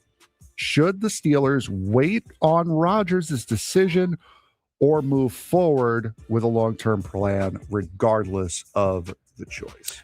Move forward. Yes. Because this guy does this the last at least 2 years that I can remember, maybe even 3. And he goes on this ayahuasca trip and he asks whatever while he's doing the ayahuasca thing. He's like, should I keep playing football? Oh, they're offering me $40 million. Yes, I should keep playing football. I think they need to move. If he wants to come back, fine. But you need to draft someone here. You need to plan for the future, because even if Aaron Rodgers does come back this year, he's not someone that you can count on for the next 5 years. Maybe not even someone you can count on for next year. So come on, Steelers. You need to move forward. Stop playing Aaron Rodgers' game. And they just missed the playoffs with him. So it's not like they made the playoffs. Oh yeah, that's right. They did. And they got crushed. They on just made the Monday playoffs. Night Football by the Texans. So it's not like it's not like a guy he's going to help you get through. Like he's not the final piece anymore. he's a serviceable starting quarterback, but he is not going to win you a Super Bowl on his own. No, absolutely not. All right, that is it for the sports thread. When we get back, we'll recap everything that's happened today in sports and more Padres talk on 97.3 The Fan.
San Diego, it's time to fire it up. From the beaches to the ballparks, from the Gaslamp to North County, no one knows America's finest city like he does. You can't just punt on a Manny Machado prime year. He's a fourth-generation San Diegan, born and raised in the heart of this community. Passionate, opinionated, and always bringing you the real talk on your teams, your city, and everything in between. Braden totally knows his stuff. He's ready for the next step. That guy is good. Live and local, it's the Braden Surprenant Show. But I think Braden's one of the up-and-coming young stars in the media game in San Diego. Now, here's your host, Braden Surprenant. I feel like I need a crown after that whole thing plays. Can we next time record something that says Skraby instead of Braden when those people are like congratulating? Because it would make me feel better. It would make me feel better about myself. If you could just be like, Skraby, he's really got a good thing going on. That would be kind of funny. Frank Marchese here with me. 97.3 The Fan. Braden Surprenant back on Monday. He is headed to a Padres game in Boston, so that's kind of cool. I'm sure he'll have a full report for everyone when he gets back next week. But we have had a pretty fast and furious couple hours here on the show. We talked to Boston Red Sox broadcaster Will Flemming about the Red Sox, and let's just say the Red Sox fan base sounds a little bit more depressed than the Padres fan base. So that's a good thing. They went 1-5 in their first 6 games. They're going to be going for opening day tomorrow. Boston is. So it's always an emotional game. Is this the same thing as, is it called Patriots Day? The Boston Marathon? I don't. No, those are on the same day. It's two different things. Okay, so it's opening day and then something else when they do the Boston Marathon and all that. So yeah, that's where the Padres are headed. Actually, they're there right now. Patriots Day is on the 3rd Monday of April. Oh, okay, so a little bit. So then let me. Because I know that they have some special thing for Patriots Day. Boston Marathon is on the same day. Okay, that makes sense. So they're not going to have all of that pomp and circumstance in Boston. They're just going to have the opening day stuff in Boston. Mime Jr. says, nobody says anything nice about Frank despite him being a swell dude. Yeah, that's Juan Ruiz. He's usually making fun of me in the chat. Oh, okay. Frank is a swell dude. Thank you. Come on, man. SD Mike says, oh man, if the Padres lost yesterday, our fans would probably be on the Boston level. Some of them are still there. Let me tell you, some of them are still there. I don't understand the anger so early on in a season, and I know it. Even when I say it, I hate saying it. It's still early. But there's literally no other way to look at it. When do you stop using it's too early as an excuse? Okay, I've asked Braden this and I before. both said it yesterday. Okay, what's your definition before I give mine? End of the first month. So 30 games. End of April, yeah. Okay, that's what I think too. Okay. 30 games. There you go. I think 30 games is a good enough amount of time to figure out what this lineup's all about, figure out where this lineup needs to be, figure out who they are as a team, and 30 games I think is it. But you can't, and even Tony and Chris have told me, you can't be worried about missing the playoffs unless you're like really, really bad. Yeah. Until like August 1st. That's fair. Because you have 2 months left after that. Yeah, that's fair. So I understand why people are unhappy with the way things have started, but there are certain people last year, Frank, that were somehow unhappy with the way that the Padres started 7-0. They're later in the year. Well, they were only in the playoffs because they won those games 7 games at the beginning of the season. So if they didn't win those, then they won't be in the playoffs. Yeah, but they did win those, and they did make the playoffs. I heard someone say, I said it yesterday, that the Padres going 7-0 last year was an anomaly. And I got the response of, that's the only reason why we made the playoffs. I'm like, it's brother, not though. I'm like, brother, it is and it isn't. But that's not what anomaly means, though. Oh yeah, anomaly means it's out of the ordinary. Yes, it's not something that happens often. You're right. Look at all the teams. There's no undefeated teams in baseball. It just does not happen. Like you might be able to go 10-0, but you're not going to go 20-0. You're not going to go 30-0. Baseball teams lose. They lose, people. SD Mike again says 30 games is probably it. So we can still say it's early, Frank. Yeah, it's for the next 30 games. Yeah, exactly. Or for actually 24 games. Yeah. It stops being early at the end of April. Yes. The Padres are going to face some pitchers from the Red Sox, obviously, but they're not going to be able to face, or they're not going to face Garrett Crochet. So that's a good thing. But they are going to face the rookie Connolly early, and he had a pretty good start when he made his first start this year. So we haven't seen him yet. We don't really know what we're going to get from him yet. Randy Vasquez is Michael King's tomorrow night.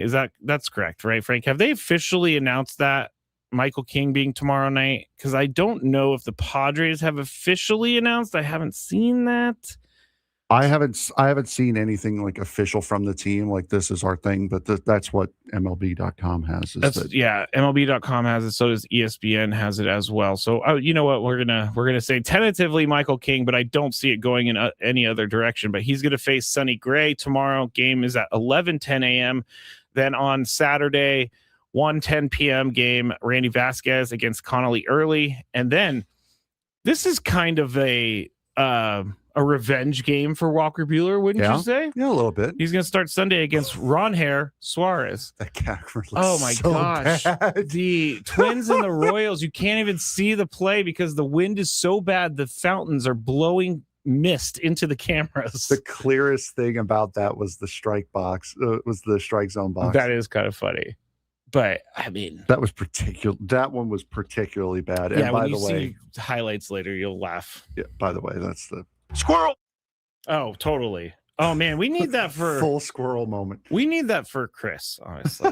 We need that for Chris and myself. I have to put myself in there as well. But yeah, so Walker Buehler, Ron Hair Suarez. Walker Buehler left Boston, I think, a little ticked off. I think they kind of gave up on him. He didn't pitch well, that is for sure. So he didn't give people things to cheer about. Buehler? Yeah. We've had this debate on the show, and I'm more in agreement with Braden. You're looking at Buehler and Marquez as kind of like 5A and 5B in the starting rotation. And the average number 5 pitcher gave you 5 innings, 3 runs last year. So Buehler pitched 4 innings, 3 runs. He came up an inning short of what the average number 5 starter would give you. And I would agree with the fact that it didn't look great. And I think part of that has to do with the offense not being there to help him out. Yeah, I mean, I thought he gave up 3 runs, but maybe he gave up 4 runs. Yeah, I think no, he gave up 3. It was four innings, 3 runs. Oh, 4 innings, 3 runs. 4 innings, 3 runs. I mean, Walker Buehler, all you got to ask from your starter is to give you a chance to win. Yeah, Walker Buehler gave them a chance to win on Monday night, and he did. You're right. It did not look great. It did not look clean. But I also think that Walker Buehler is still trying to find who he is in this part of his career. And we heard it many times in spring training from him after starts. And that's that he's trying to figure out how to be a guy who can pitch without throwing a 98, 99 mile an hour fastball. And that's going to take a little bit of time. He's working with Ruben Niebla. It seems like he's open to the changes. It seems like he's working hard on these changes. For some reason, in my head, I give Walker Buehler a way longer go than Germán Marquez. Yeah, and we've said it constantly is that he now has to be a brains over brawn pitcher. He's not going to be able to throw that 99 to 100 miles an hour. So he's going to have to think about how to get these guys out. And the way we're kind of looking at it is it's an extended tryout for both him and Marquez. So Buehler really only has to be better than Germán Marquez until Griffin Canning comes back, which sounds like it's going to be sooner rather than later. And then he's going to have to really pitch up against everyone else in the rotation for when Joe Musgrove is ready to come back, because that's when the next bell tolls on who's going to be in the rotation, is when your $20 million man comes back. Yeah. Joe's going to come back. I don't expect to see Joe for a little bit, not because I don't think he's had a major setback or anything. I think they're trying to pull like a Blake Snell type of thing where they really technically don't need him right this moment, but he could come up later. He could be fresh. I don't think they planned on him starting the year on the IL. I thought maybe they would have him throw a couple games, then see how he's doing. But I don't think that he is going to be out for the entire year or anything like that. They're not giving us any of that indication, which really means nothing. But at the same time, you have to factor him in as a guy who's coming back at some point. Yeah, they're also not really giving us any information, period, about what's going on with Joe Musgrove, whether or not he's going to be coming back in May, or if it's going to be in June, or if it's more of an all-star break kind of thing. We know that there are a couple of guys coming back in the pitching staff soon. We know Griffin Canning, as we mentioned yesterday, is going to be pitching either in AA or AAA, depending upon which report you read, coming up this weekend. You know that Jason Adam is going to be itching to come back as soon as possible. So there are roster decisions that need to be made. And right now, you're looking at Walker Buehler as, I just have to be better than Germán Marquez. Yeah. Then when Griffin Canning comes back, then the fight for him or for Marquez, if Buehler just completely blows out, then you're looking at fighting against the rest of your rotation. You are. We'll see how that goes. I mean, the first three are solid right now. Yeah. You got Pivetta, Vasquez, King. Little shaky. Pivetta definitely was made you feel a lot better yesterday. Yes, he definitely calmed some nerves down. 5 innings, no runs, 1 hit, 8 strikeouts, 2 walks. That 1 hit is kind of like it goes under the radar. Yeah. Because I felt like there was traffic yesterday, and he did walk a couple guys, but there wasn't that much traffic yesterday. 82 pitches too. Yeah. So he's getting up there, and I'm sure later on in the season he'll be throwing more pitches. He'll be getting closer to 100. He will have gotten 6 innings. But the thing that I'm seeing is that Padre pitchers not able to get outs. You saw it a lot yesterday when Pivetta had 2 strike counts, just fouling balls off. It was hard for them to get outs. And I said it, I think it was yesterday, Tarek Skubal threw 4 innings on opening day, had the same amount of pitches as Ron Marinaccio had through 2. Oh. So the Padres pitchers are really throwing a lot of pitches, which I think that would be the biggest concern that I have about the rotation right now. Is they're having trouble getting guys out, it seems. Yeah. I would say it's a little bit of the opening season. Oh yeah, rust, for sure. Just a little bit. I don't want to keep defaulting to it's still early, but like it is still early. Outside of the pitchers, you have Jason Adam, who's going to come back at some point. I'm thinking around April 6th is when he's back, or he's eligible to be back. He's April 6th or 7th. He's eligible he will be eligible to come back by the homestand. I know that. Okay. And he'll likely, as long as everything goes well with his rehab outings, I think he'll be back as well. So you got to think about who's moving out of the bullpen. Maybe Marinaccio, maybe I wouldn't say Bradley Rodriguez. I feel like they want him to show a little bit more. So I think it may be Marinaccio. I don't know if they're going to hold what happened on Tuesday night against him, because they threw him in kind of the same way they threw Bradley. Yeah. Okay. The way they threw Kyle Hart, or was it Kyle Hart? Yeah. Well, Jeremiah Stroud on Friday. No, with the bases already. Oh, Wandy Peralta. The way they threw Wandy Peralta in with the bases already loaded, and he gave up those runs. So I don't know if they're going to hold that against him. I would think you're going to look at one who has options to go down, which let me see. I if I remember correctly, Ron Marinaccio does not. I believe you're right. And when we're saying options, meaning they can't be sent to the minor leagues, they have to correct go through waivers. Yeah, Ron Marinaccio does not have any options left. That does make the decision a little bit more complicated. And Bradley Rodriguez has 2, so it might be him. It would probably be Rodriguez. And you have to think Yuki Matsui's coming back soon at some point. He's got an oblique thing. I know he's out in there. I never understood this until I worked in this business, but being hurt is awful in sports. Because you know what Yuki Matsui is doing while these guys are playing actual baseball games? He's out doing extended spring training in Arizona. That sounds awful. So bad. That sounds awful. So when you think, oh, these guys love being hurt because they don't have to do anything, life is much worse when you are on the injured list than when you are actually active. Because when you're active, you could do something for them, and they need you to do something for them. Let's pull up the old AccuWeather. Let's pull the up the AccuWeather 5000. Yeah, the AccuJesse 3000. Okay. Let's Oh, see it's here. only the 3000. I thought we had a. Oh, is it a 5000? I'm sorry. I must be on an older. I must have stolen the Jesse older didn't give you system. the license on the No, he didn't. 5000. Okay, it's not bad. 81 degrees, feels like 89 in Peoria today. Feels like 89. That's what? That's humid. That's humid. Saturday 91, Sunday 95, Monday 91, 93. I'm not worried about the weather. No, I'm just saying, would you rather be in the hundreds in Peoria hurt, or would you rather be in the 70s and 80s in San Diego playing Major League Baseball games? Oh, they're going to be in the 30s playing baseball this week. That's true. Yes. So I guess you could say I'm okay with this trip, taking this trip off.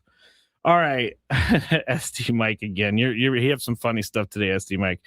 Unless you're Anthony Rendon, that too loves the IL. When we get back, I was going to get to this, but Ramon Laureano, we have to talk about him. He is our savior right now. He is the only guy hitting for power on this team, and we'll discuss how important he is when we get back here. Braden Surprenant, Matt Skraby filling in 97.3 The Fan.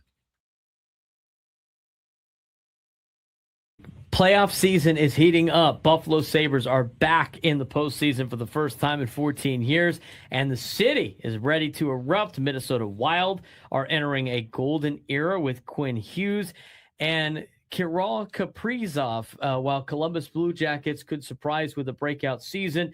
Don't sleep on the Islanders' Matthew Schaefer, a rookie ready to shake things up, and Macklin Celebrini Sharks may sneak in for a first-round upset. On the MVP front, Connor McDavid leads, but Kucherov and McKinnon are right on his tail. And let's be honest, the best part, even if your team isn't in, there's still a ton of playoff storylines to cheer for. Hockey fans, get ready. This is going to be fun. All right, hockey fans, welcome back. We have been zooming in on the NHL playoff picture, looking at which teams are making waves, who's creeping into the spotlight, and what to watch as we approach the 2026 Stanley Cup playoffs. Even if your team isn't in, there's still plenty of action to keep you glued to the ice. Yeah, absolutely. The Buffalo Sabres right now have a 99.9% chance of making the postseason. First time in 14 years that Buffalo is finally back in the playoff picture, and this city has been starving for success. The streets around KeyBank Center are going to be absolutely electric. Any fan not cheering for the Buffalo Sabres this May might be hard to find. On the other side, you have the Minnesota Wild, who also have a 99.9% chance of making the playoffs. Quinn Hughes and Kirill Kaprizov leading what feels like a golden era in Minnesota for the Wild. The Central Division Gauntlet will test them, but the potential is there for them to have a deep run into the Stanley Cup playoffs. Columbus Blue Jackets have a 68.3% chance of making the playoffs. Less postseason success historically, but the 2025 Stadium Series showed hockey's heartbeat in Ohio. Johnny Gaudreau's presence and the donkey hat moments could make this team a fan favorite. The New York Islanders, 62.4% chance of making the postseason. Rookie Matthew Schaefer is the real story. Imagine if he leads a first-year Cup final run. I'm sure Frank Marchese would be excited about that for the Islanders. 18-year-old kid with about 50 points and 20-plus goals in his NHL rookie season. That's pretty insane. San Jose Sharks, 40.4% chance. Macklin Celebrini star power makes them exciting to watch. They might sneak into the playoffs and face the Avalanche. Upsets are possible. We'll see about that with the Sharks going against the Avs, who have been absolutely lights out all season long. But this is the fun part for hockey fans whose teams aren't in it. Cheering for a narrative, a breakout star, a city that hasn't tasted playoff joy in years. Bandwagon hopping never felt this compelling in the NHL. But that being said, it just shows you how fun hockey playoffs are because people want to be a part of it, even if their favorite team is not. Yeah, we talked about it last year. One of the first guests that we had on the show together last year when we were paired up together was Don LaGreca, who's now the play-by-play guy for the New Jersey Devils, and had so much passion when we had him on talking about the NHL playoffs and the series that were coming up. We have plenty of our listeners say, like, listen, I wasn't really into this, but hearing that and hearing how excited and how passionate it was, it got me into it. And now I'm watching hockey on a consistent basis. So it is very, very fun. There is no other playoff that can hold a candle to the NHL Stanley Cup playoffs. We got a lot of big games this week, too. Detroit will play Pittsburgh, Ottawa versus Florida. The Buffalo Sabres are taking on the Senators. Wild and Sabres, tight wild card races on the Eastern Front.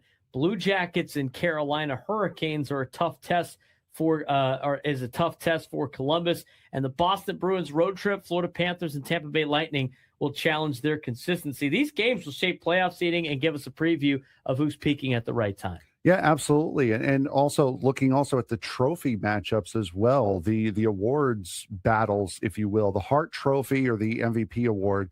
Connor McDavid still leading the NHL in scoring at 124 points, followed closely by Nikita Kucherov at 121 and Nathan McKinnon at 117. Now, it might come down to points, but narrative always matters. And McDavid's consistency versus Kucherov's hot streaks is a debate that we will be having all the way through the playoffs as we look to find out who the Hart Memorial Trophy winner will be.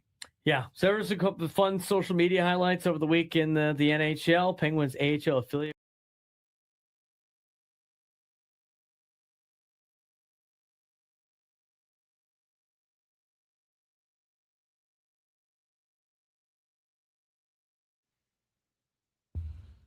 Matt Skraby coming into an interesting bed. I liked how it got into it, but I was like, Frank, they're not speaking English. They're just mumbling. Is that mumble rap? Dude, I don't know, man. Okay. All right. I thought that was mumble rap. I'm not hip with the youths, so I don't know. Oh, man, if one of us has to be, and you're closer to the youth than I am. I'm closer to 1 foot in the grave than you are.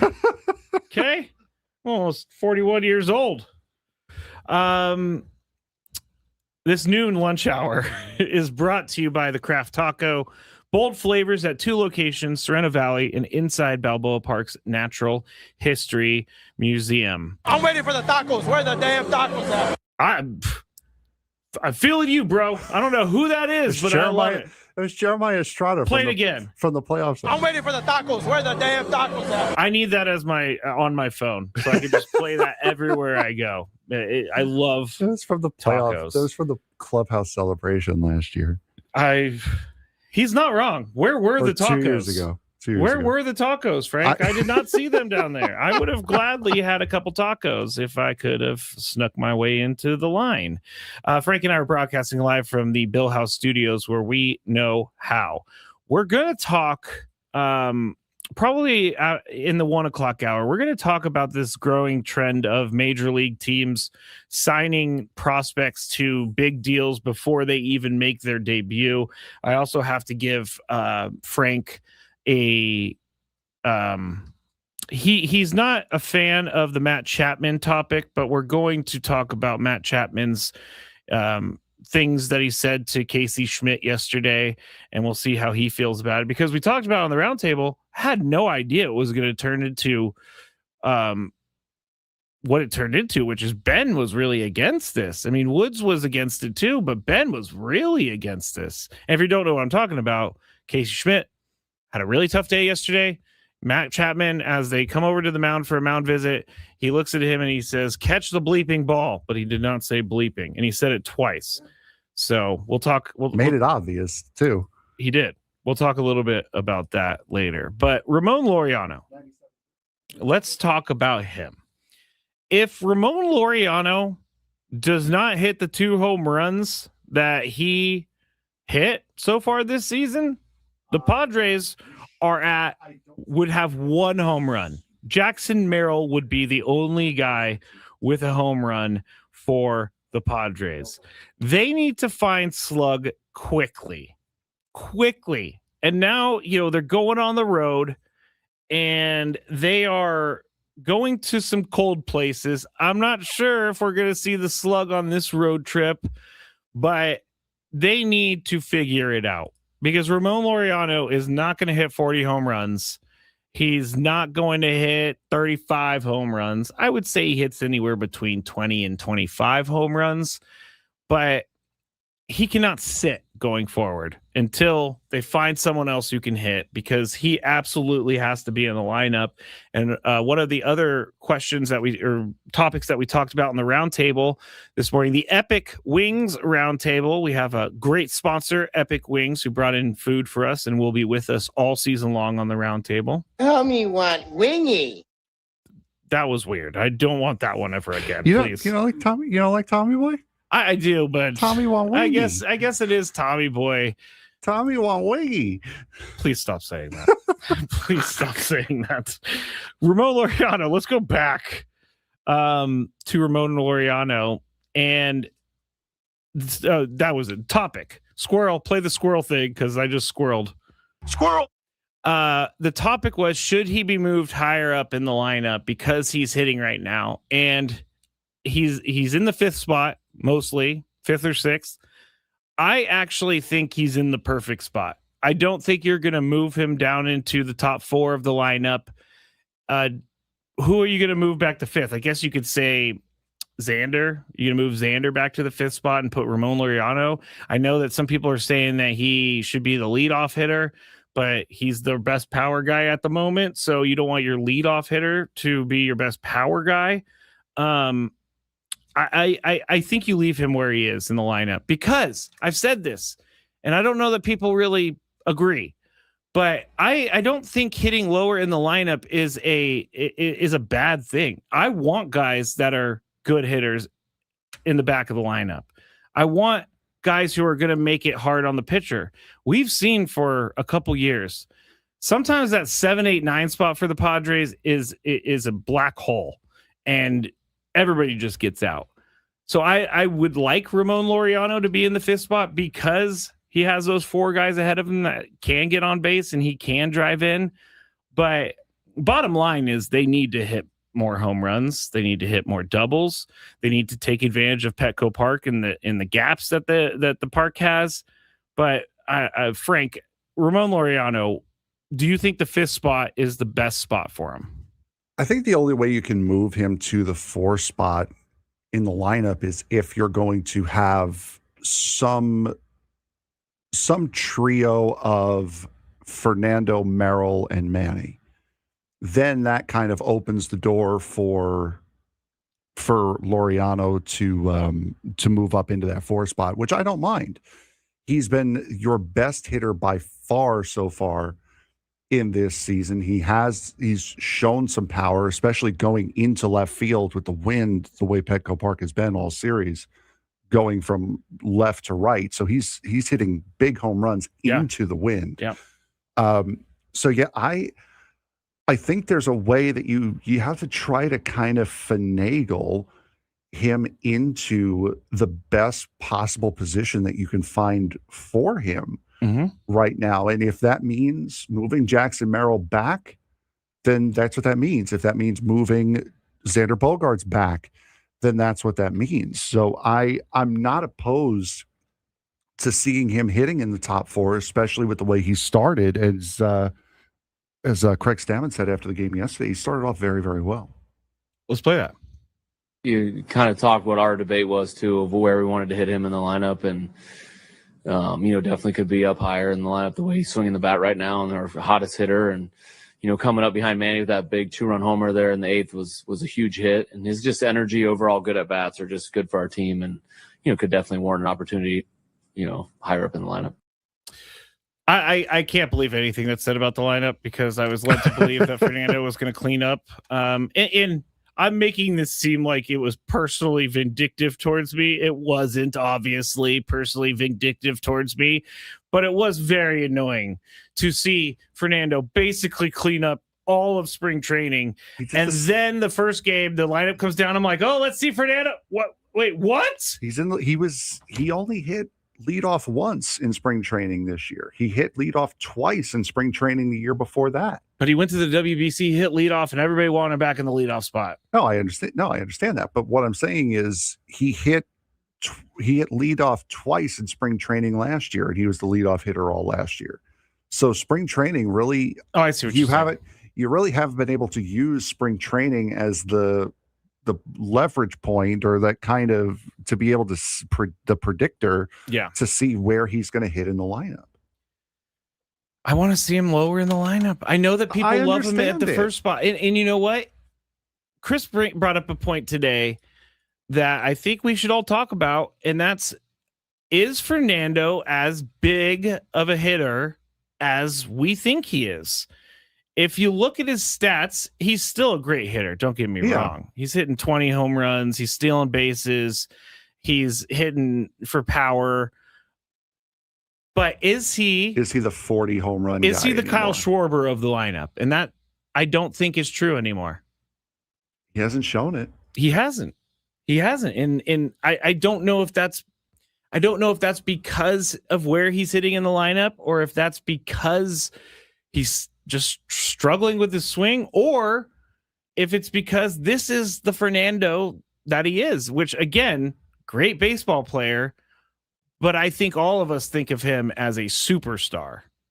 And I wouldn't even say a superstar. I think a megastar would probably be more megastar being higher than superstar. Yes. Yeah, he's one of the guys in the game that kids love to emulate, and they know about him. A face of the league type. He is a face of the league. And when things are going well for Fernando, he's exciting. He's fun. He is, I need to see more of that. And I just don't see more of that. I don't see enough of that from Fernando. And I'm not saying that he has no energy or he doesn't care, because I know that's a huge thing out there right now. This team doesn't care. They do care. I know that Fernando cares, but I need to see a little bit more from him early in the season, because last year, he started off MVP, Frank. We were like, this dude, finally, Fernando's back. And then he went through about a 2.5 month stretch where it was a struggle. Well, and again, he also had all those off the field issues last year as well, with the lawsuit and everything like that. So that also does weigh on you a little bit. It does. So it is concerning that he was so good, so hot during the World Baseball Classic. Manny too. And they've just come back and they've just laid a dud. Now, granted, a lot of the players that the Dominican Republic saw as far as pitching was concerned, they were not major league starters. That's where I was going to go with. They were minor leaguers, if that. Yeah. So they were taking advantage of poor pitchers, which you're supposed to do as the upper echelon star of the major leagues. So it is disheartening for sure. But I would also say to any fan out there, it's not because of a lack of effort. It's not because of a lack of care. It's not because of a lack of trying. I agree. It's not because of any of those things. I was just, what I'm going to do in the break? I'm going to look up who they faced and see how many major league pitchers Fernando faced in the World Baseball Classic. We also have Actually, let me get back to my document. Frank has put together a great document. We have the Midday Sports Standoff coming up. The Midday Sports Standoff is coming up, everybody. I just figured that one out. So Matt Skraby, Frank Marchese, back here shortly.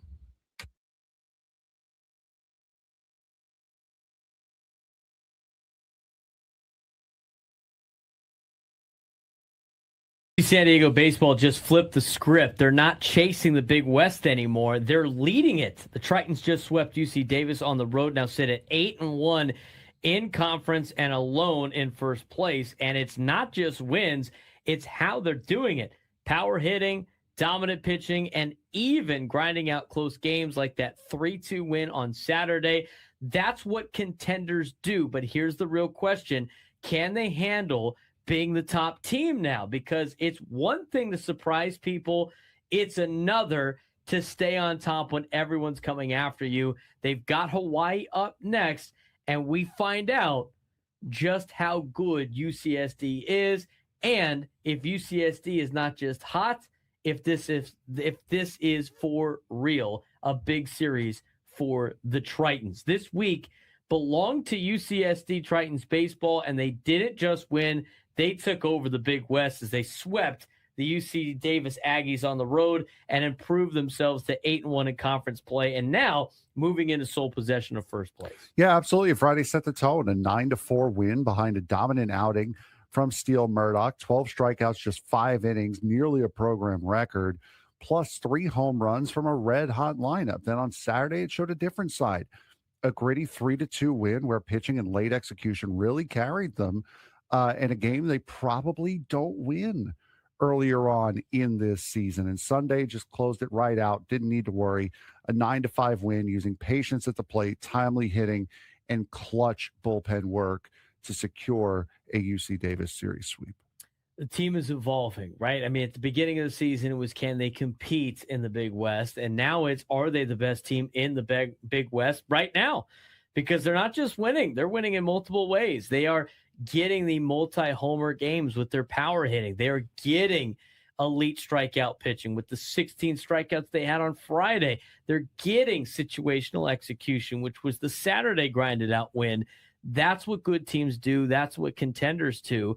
And for the baseball team. Now, Cal Poly's good. UCSB is good. UC Irvine has traditionally been good. These are the teams that they still yet to play in Big West play, but they're off to a really good start. They've built themselves a cushion now to get themselves a good seed for the Big West tournament. It's the second year of the Big West tournament in baseball. And this year it's going to be hosted at UC Irvine, and the winner of that tournament is going to be in the NCAA tournament in a regional. But you rack up wins now. If you're UCSD, maybe you don't need that tournament to make a regional. Maybe you could do it as an large team. But we've had a lot of key performers this week for UCSD baseball. Yeah, absolutely. Steele Murdoch, 12 strikeouts, near record performance for UC San Diego. Anthony Potestio, 4 extra base hits on Friday. Gabe Camacho, his 9th home run of the season, which puts him in the top tier in the conference. Bullpen, lockdown innings all weekend. It is a deep roster, and guys are stepping up every single game and doing it in different ways as well.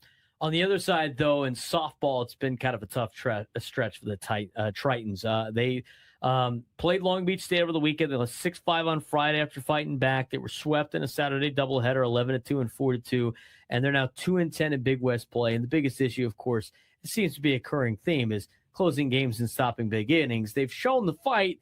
They have multiple comebacks. They have late homers, but they're struggling to finish games. Yeah, unfortunately for them, it just has not been the run through conference play that they have needed or wanted. 2-10 start in Big West Conference play, really, really tough to take. And now they're going to be playing. Actually, I believe. Oh, I don't have their next opponent on here. It's an oversight on my part. Baseball is playing Hawaii, though. Baseball is playing Hawaii coming up next. I will say this, though. There was some news this week about UCSD in their athletic department. Their soccer team, UCSD men's soccer, will be competing in the Pac-12. There you go. In the new Pac-12 in just soccer. So that's an interesting move right there by UCSD to join the Pac-12. Now, the Pac-12 is a conference that, we know what they have for the 8 teams for football, and then the 9 teams for basketball, but there's a lot of other sports that need additional teams. So UCSD is jumping in men's soccer. So congratulations to them joining the Pac-12. Now, in terms to put this thing to bed, UCSD baseball now the team to beat in the Big West.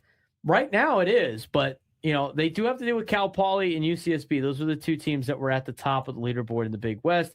They're 8-1 in conference play right now. The Tritons are in baseball. They're sweeping series. They're showing balance across the board. But the reality is, being the top team brings pressure, and now every opponent is circling UCSD on the schedule, including teams that were expected to win the conference. UC Irvine's not playing that well as of right now, but they're a team that was expected to win the conference to start the season. So I would imagine they'll probably have a little bit of bounce back in them later on, but still.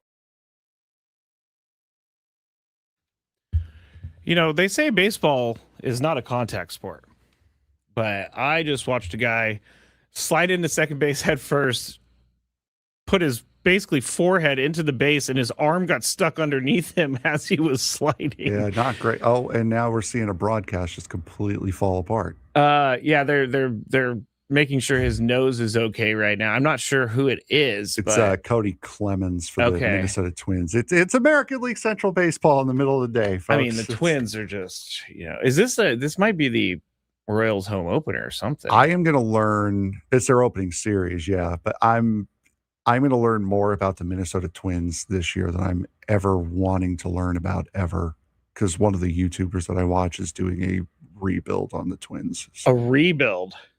Okay. They want Luis Arraez back? And they got rid of him and everything went downhill. No, they did not. They do not want Luis Arraez back. I went and tried to look at the pitchers that Fernando faced in the World Baseball Classic. It's not as easy as you would think to find this information. But what I can say about Fernando is he was incredible during it. And this thing is not sorting the way I want it to sort. Yeah, welcome to that computer. I shouldn't have done it on this, is what you're saying? Welcome to that computer. All right, he hit 400, 2 home runs, 11 RBIs, 6 walks, 5 strikeouts, no stolen bases. His OPS was 1.238. So again, a lot of those stats came against pitchers that might not be major league pitchers. I also think the World Baseball Classic is a completely different beast when it comes to energy. Like, people keep saying, well, he should have rolled the World Baseball Classic energy over. And my thought is, after he spent a week and a half back in Peoria. Like, my thought is the World Baseball Classic is 2 weeks long. So to go high energy all in for 2 weeks, I could totally see that. These guys are about to embark on 5 months of baseball. And I'm not saying people are wrong for saying he needs more energy. I'm just saying, like, do you want to put a ton of energy into the first 6 games of the year? And again, he can't just, and he's not doing this. He can't just like stop playing, but it's a different guy. It's a different guy. And I don't know what it is other than the fact that he is playing for his country, which is very important to him. So I would like to see, as everybody would like to see, Fernando do what he did during the World Baseball Classic. So we'll have to hang in there. That's all we can really do is hang in there. All right. Let's see. Oh, yeah. You know what I have? As Pittsburgh prepares to welcome the nation to the unofficial beginning of football season, the city's kickoff celebration will begin with an unforgettable invite-only night of music. Go to odyssey.com/the night before to enter for a chance to win a trip to see Jason Aldean, John Morgan, and Shane Prophet. This is a national contest. I'm told the sports standoff is upon us.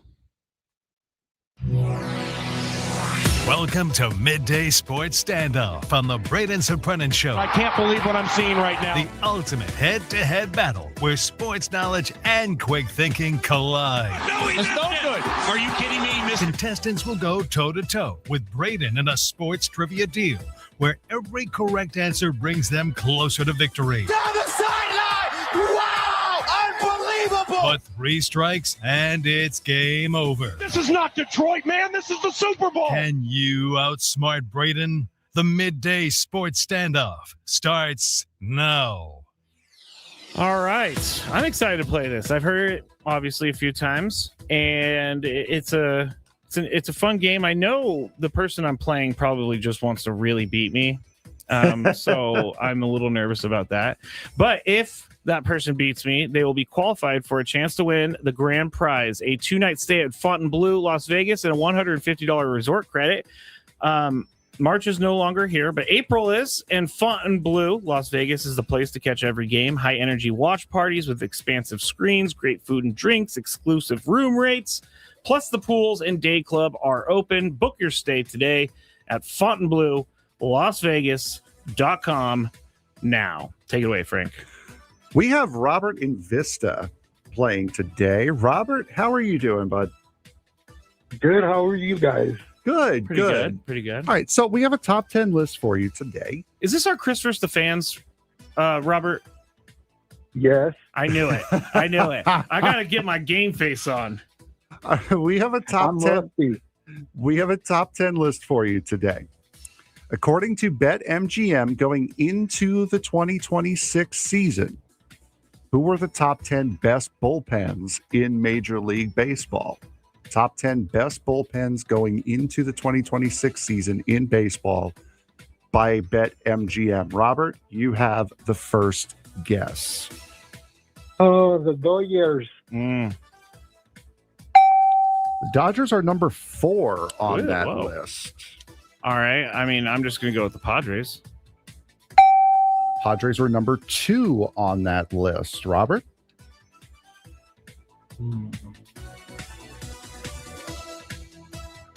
The Phillies. Wow. Phillies number 6 on the list. What about the Yankees? What about the Yankees? Yankees. Oh, no. Nope. We got Braden out of here. We might actually have a chance to win here. Robert? How about the Guardians? Cleveland Guardians are not on the list. Braden. Skraby. That's okay. Foul. Get foul on me, yes. Let's go with the Cubs. All right. The Cubbies are number 8 on the list. Robert?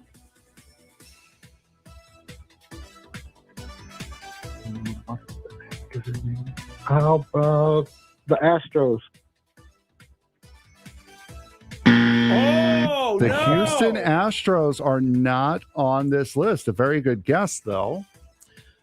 I know that this team spent a bunch of money in the offseason. The Orioles.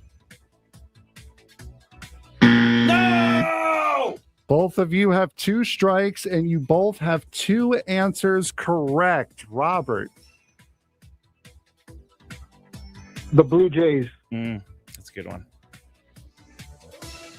Oh, really? No, Toronto is not there. Robert, that's your 3rd strike, but hold on. Wow. Because we have a tie right now. Skraby, go for it. Trying to think of... Stick the dagger at me.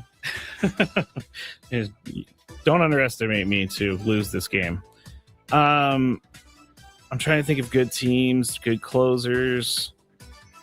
Let's go with... Skraby, if you get this one wrong, we're going back to Robert. Okay. It's the next one. What about the Mariners?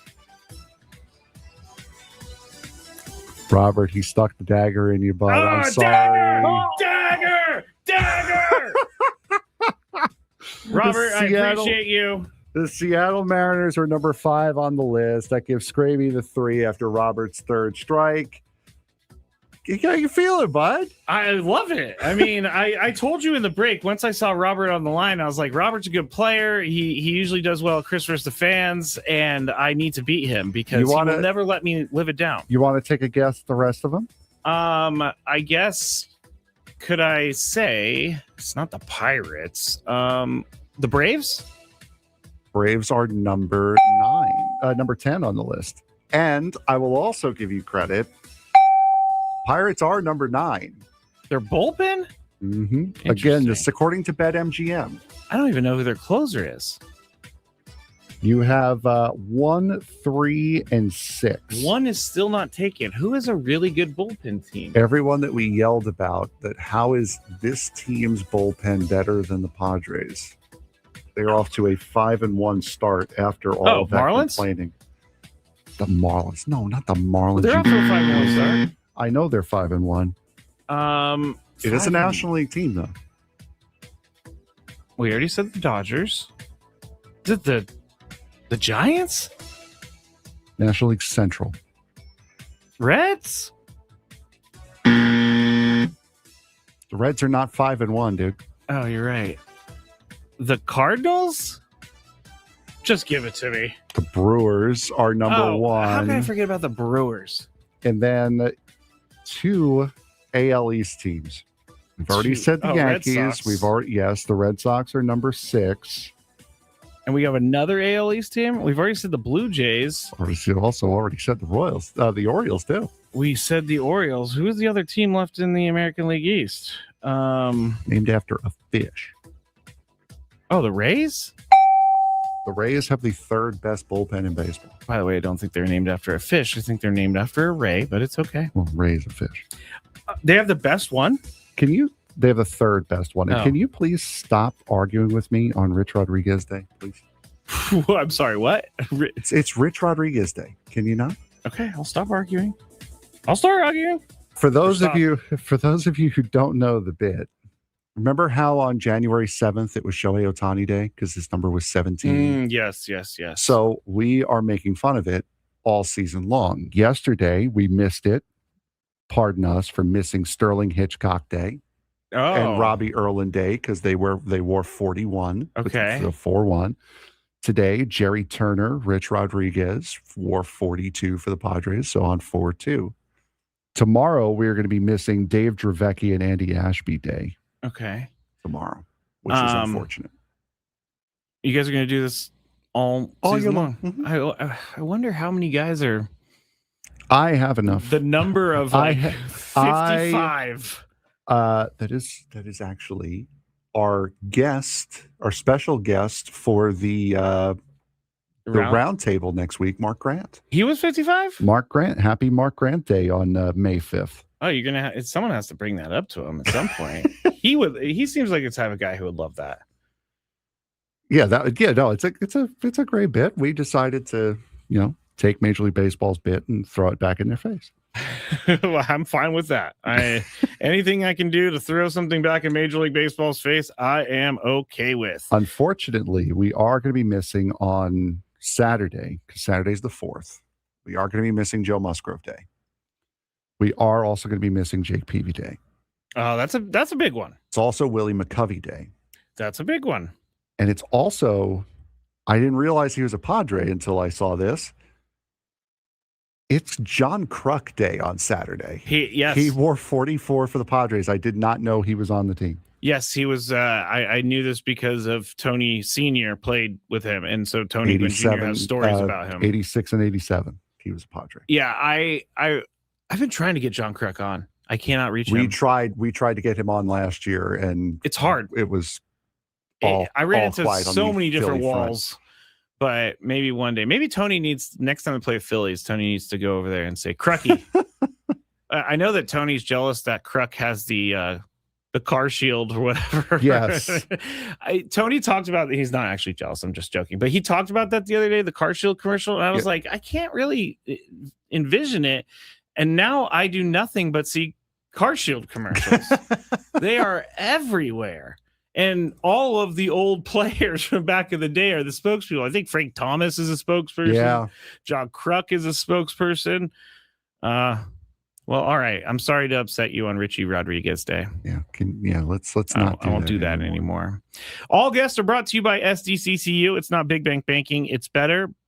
Frank Marchese, Matt Skraby, broadcasting live from the Bill House Studios, where we know how. We got one more hour to go. Let me just make sure Frank has nothing scheduled for this next one.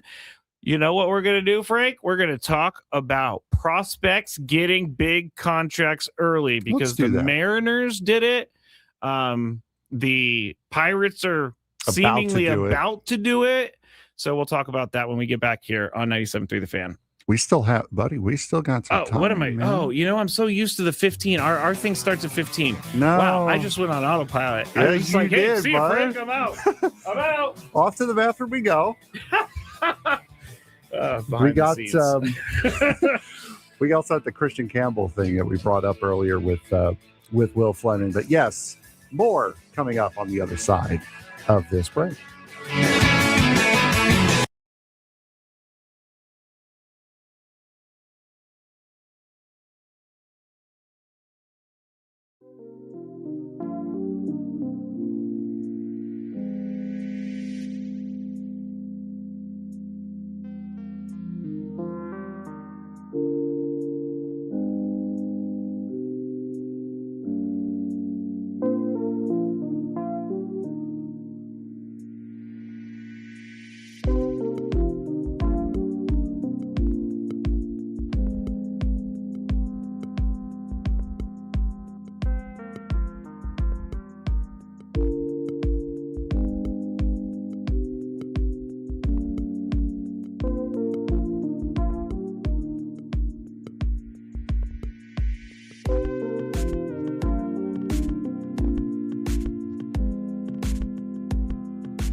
Final hour of the Braden Surprenant Show. I am Matt Skraby. Frank Marchese here with me in the Bill House Studios. We know how.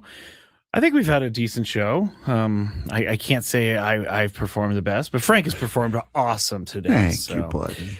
We talked to the CEO of the California Legion earlier about their weekend that's coming up.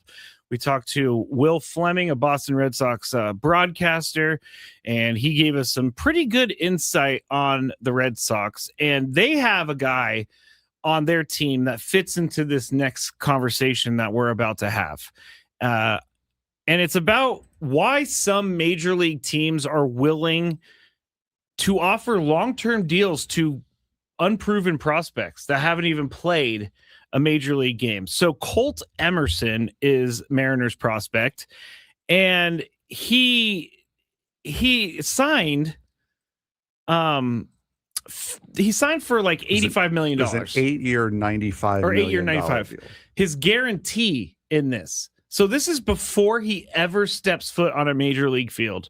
His guarantee is $50.75 million. He is a 6th round pick, Frank. Mm-hmm. He's not even a 1st round pick. Last season, he had a 691 OPS at AA. So Mariners fans are kind of confused as to why the Mariners just gave this guy 8 years, $95 million. They bought out a minimum. I mean, this is why they do it. They buy out a minimum of 2 free agent years by doing this. And if they exercise a club option, according to the Athletic article, they can have a buyout as much as 3 years of free agency. The additional control is going to be even more valuable if players in the next CBA can hit the open market sooner. So they're setting themselves up for the future. This isn't a common thing in baseball, but it is happening more and more. Connor Griffin of the Pirates, there's been talks about him getting a $100 million deal before he ever plays a game. And by the way, he is debuting tomorrow for the Pirates in their home opener. So the Padres will likely see him next week. If you don't know who Connor Griffin is, he's the prospect that is number 1 prospect in baseball. The prospect of all prospects. And then he came up to AAA. I think he had 5 hits or something. 3 of them were home runs. So they haven't given him the deal yet. There was we talked to the Red Sox guy earlier. Was Christian Campbell. Christian Campbell of the Red Sox. They gave him a bunch of money before he really even did anything, and now he doesn't even really have a position. So they're just stuck paying. So those are the 2 examples. Well, and then also earlier this week, I completely blanked on this one. The Brewers gave Cooper Pratt 8 years and $50 million. I did see that. Cooper Pratt hasn't played yet, as far as I know. I did see that. The reason I didn't bring it up is because honestly, not that much money for. I mean, $50 million. No, is but obviously still, a lot of money. But still, 8 years for a guy who hasn't touched a major league field yet. That's a lot of risk. I wouldn't even say risk. There's a word I'm searching for. It's a lot of belief in someone that has never played at that level before. So immediately comes to mind that Jackson Merrill got a contract, but to me, he's a little bit different because he got his contract coming off of in my opinion, a rookie of the year season. And that was on him too, because AJ Preller wanted to do this with him, but Jackson said no. And so the reason that they want to do this is they want to lock these guys up early and they don't have to pay them.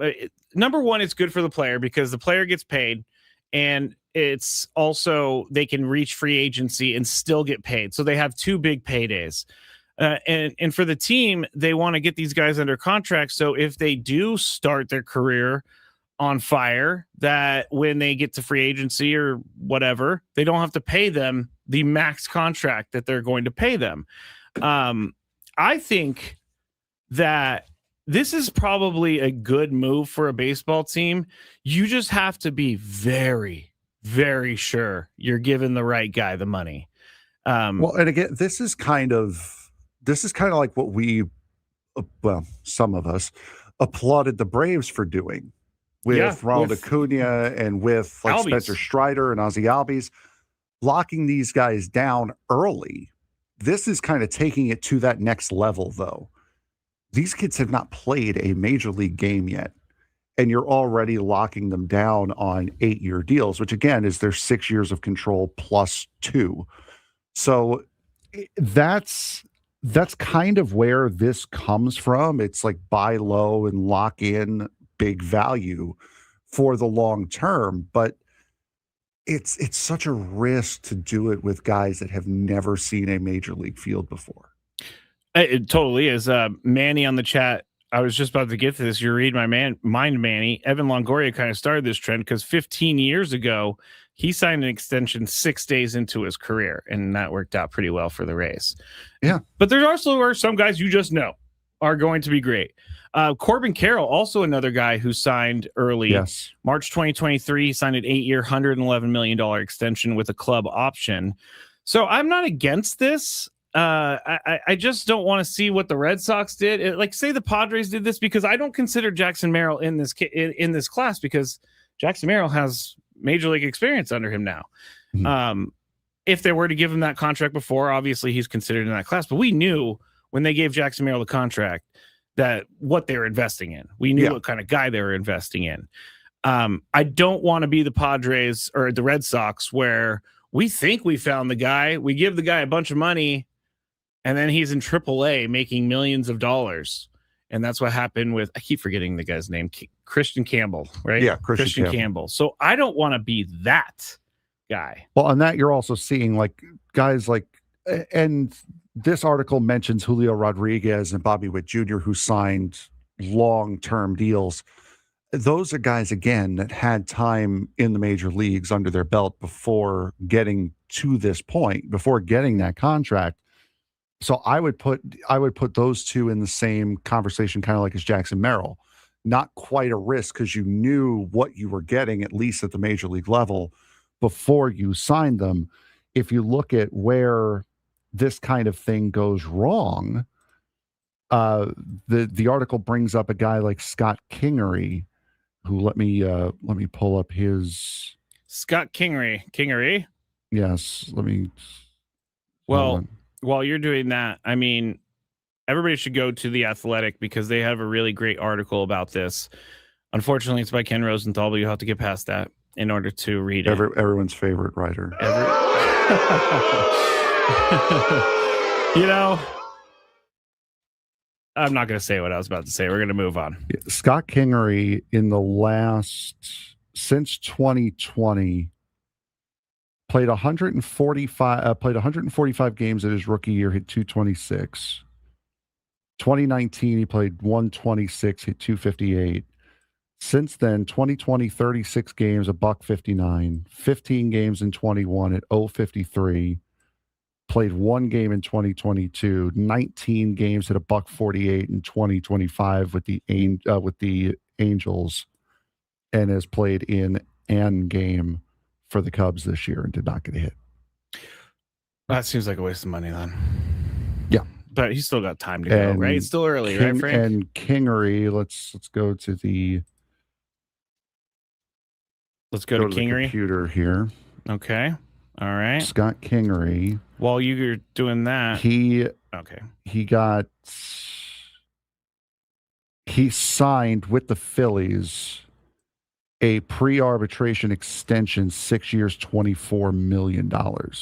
And then they finally got out from under that last year when he went to the Angels. And now he's at the Cubs. See, 6 years, $24 million is a much easier investment than 8 years, $95 million. Yeah. Obviously. I mean, that doesn't seem like that big of a deal to me. But here's from Ken Rosenthal as to why the Mariners were willing to invest into Colt Emerson. The Mariners were willing to invest because they expect him to reach the majors at some point this season, making it likely under the current rules that he would become a free agent entering his age 27 campaign. His eventual position figures to be shortstop, and the up-the-middle defenders who are above-average hitters command huge dollars on the open market. Like the Brewers with Pratt, the Mariners are also betting on the person. Emerson's makeup is considered impeccable. There's a lot of guys that have been considered impeccable, no kidding, and they haven't been able to get through this. I think we'll see more of this for sure. And don't get twisted. This is not the team helping the player. This is the team helping themselves. Yes, 100%. Because as a byproduct of it, is that official? What I just saw in the chat. What? Right there? Oh, we're talking about this as it happens? I don't know. We're going to have to figure that one out. It's saying that another young guy signed, but the dollar amount is way higher than I've been reading it's been. So Frank's going to do a little research. But the byproduct of a team giving a guy a contract early is that guy now can hit free agency a little bit sooner. And so it makes sense for them. It also makes sense for the team. He's still reading. But we're going to see this more. I don't expect. And also Jackson Churio also got one of these, but he's also a guy who has been pretty good the last couple of years. Yeah, I'm not seeing anything from Passon. Let's go to Heyman. John Heyman just tweets out arson judge. Yes. Or as we on this show call him, arson fudge. Okay, that's way too close to the word. I don't see this either. Cardinals are trying to extend JJ Weatherholt. That's a John Heyman report from earlier today. They're saying 31st. John Boy. Let's see if John Boy knows. John Boy. Because Connor Griffin is someone the Padres are going to see next week, and he's also one of the most highly touted prospects in a very, very, very long time. Buster only has it. Oh, okay, read it. Oh, I'm going. Oh, you got to go to Buster's? Yeah, I'm not reading it off of. How random. We're talking about these extensions, and then all of a sudden, apparently, we get one. Yeah, Buster Olney, Connor Griffin's deal with the Pirates, 9 years, 140. They're still working on finalizing. So it's not done yet. There's still some work to be done.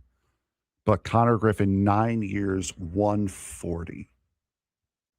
The one thing I have to say about that is, wow. That's a massive contract. For a guy who's never played in the major leagues. But I think they've seen him at AAA.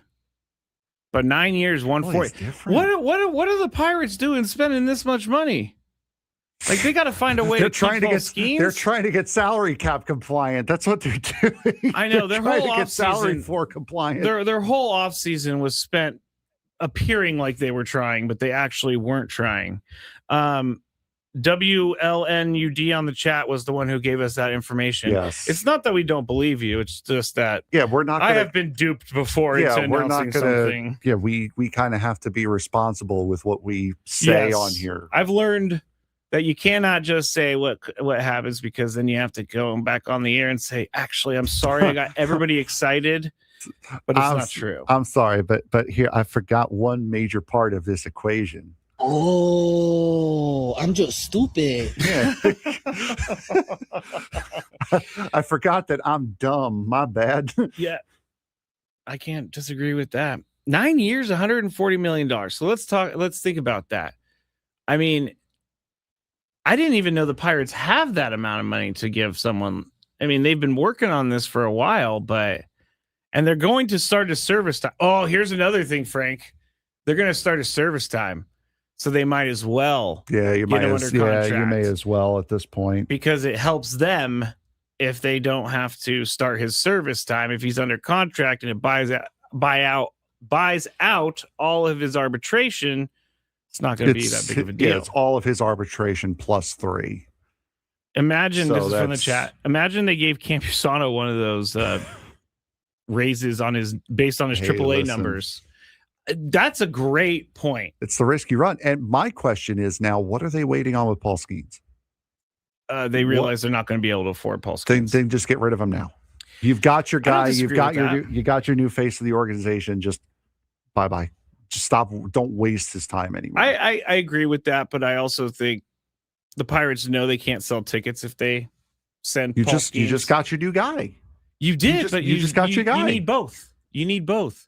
And Paul Skeens is probably going to be one of those $300 million pitcher guys.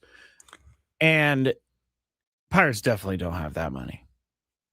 They got to sign Bubba Chandler. Again, if they're trying to get salary floor compliant, you may as well go after it. You may as well just do it now.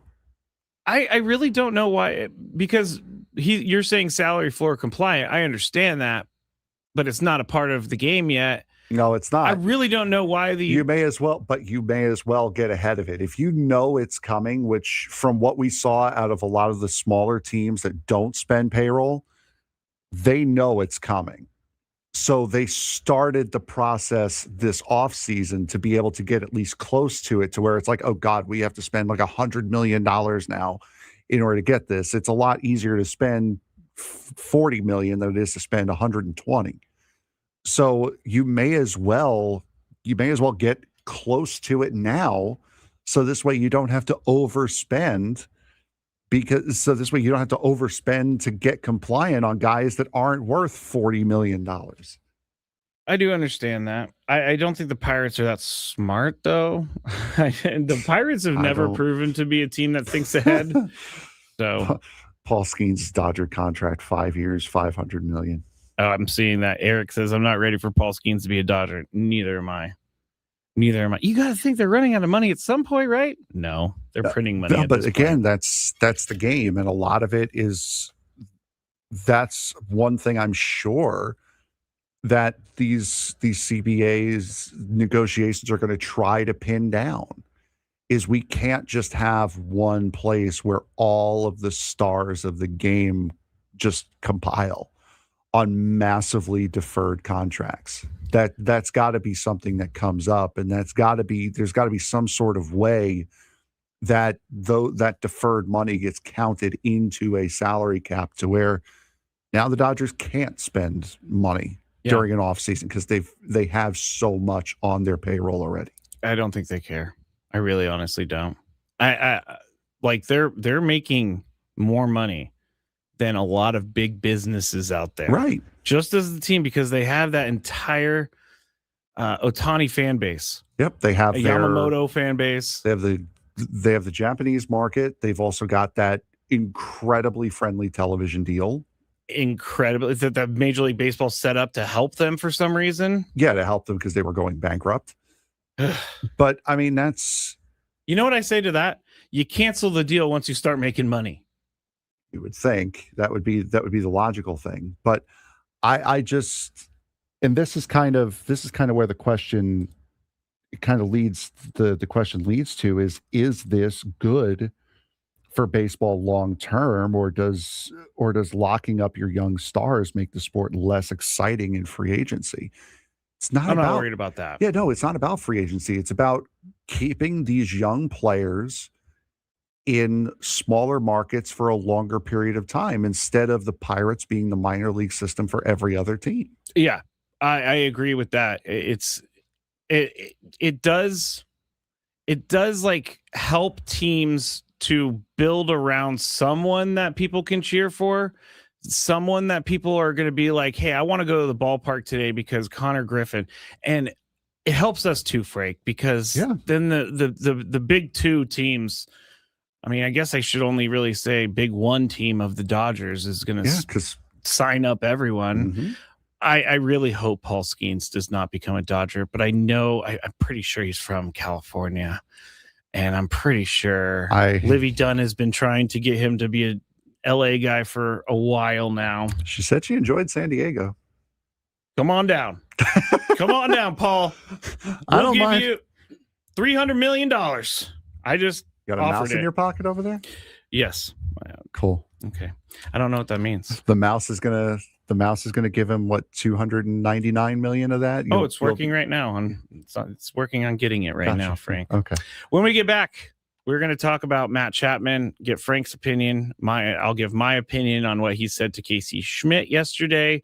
We're not sure if we're going to do something in the last segment, but I could do the Padres good, middle, and bad that I did earlier. But we still got a couple segments to go here on the Braden Surprenant Show, 97.3 The Fan.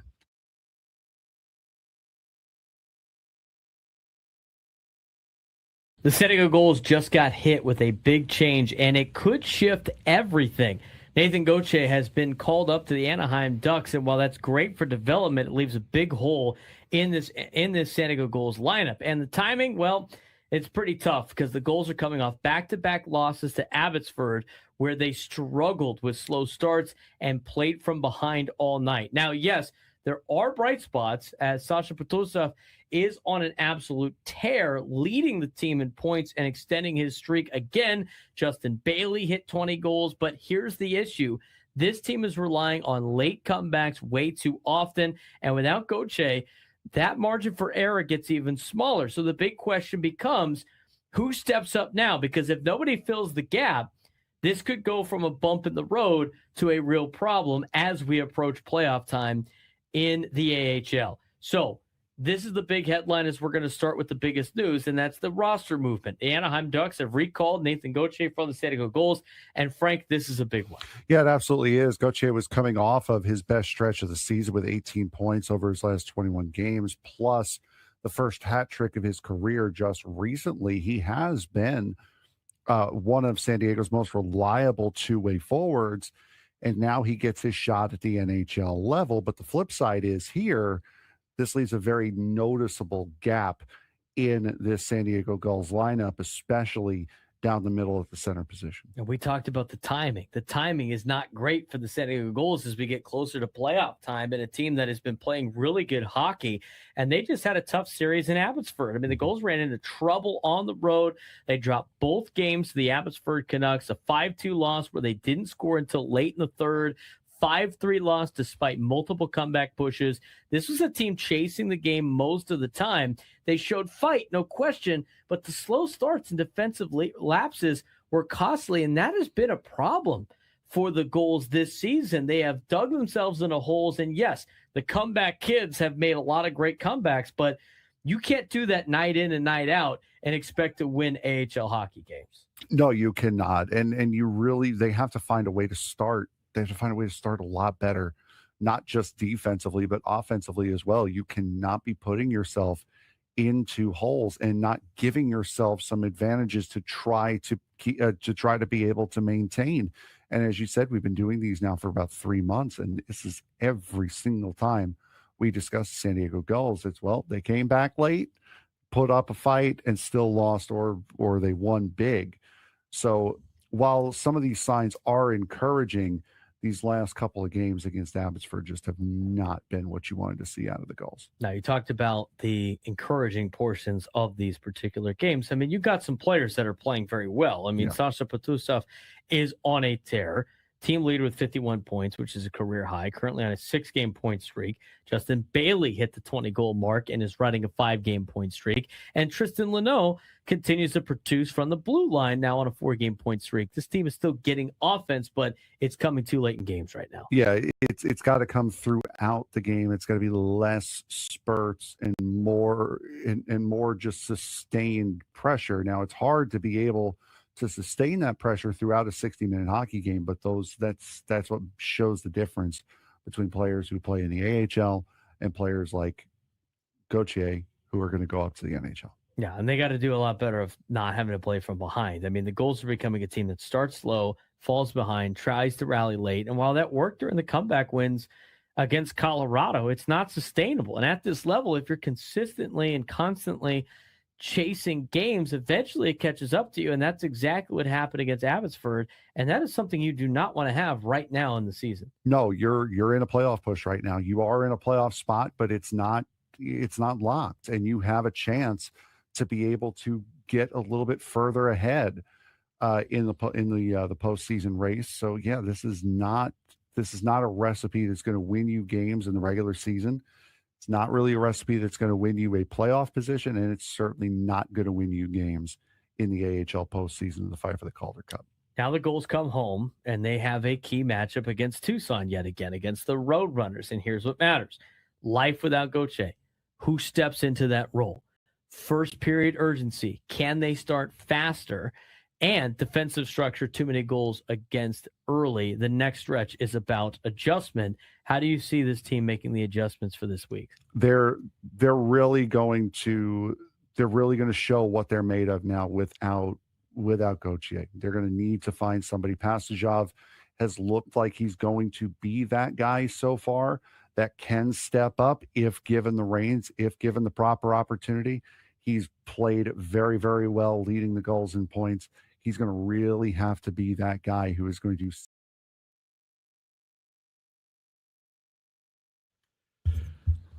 All right.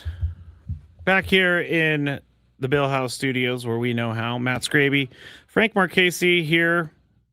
I'm saying Marchese. Is it Marchese or Marchese? It doesn't miss the same. I hear the same thing. Right. So I'll move on. This is my problem. This is my problem. We just talked about Connor Griffin signing a 9-year, $140 million deal with the Pirates before he actually plays his first game with the Pirates, which will be tomorrow. Mm-hmm. He is going to be debuting with the Pirates on their home opener. And so that means the Padres get to see Connor Griffin next week. And on Tuesday, if everything goes according to plan, Frank, we're going to get to see Nick Pivetta and Paul Skeens. You were saying something about the Red Sox 2:10 Eastern time start. Yeah. You ready for this one? What? Pittsburgh's opening day starting time for tomorrow against Baltimore. 4:12 p.m. Go look at all the Angel starts too. They're like 6:30. Oh no, I know. Yeah, but like 4:12. 4:12.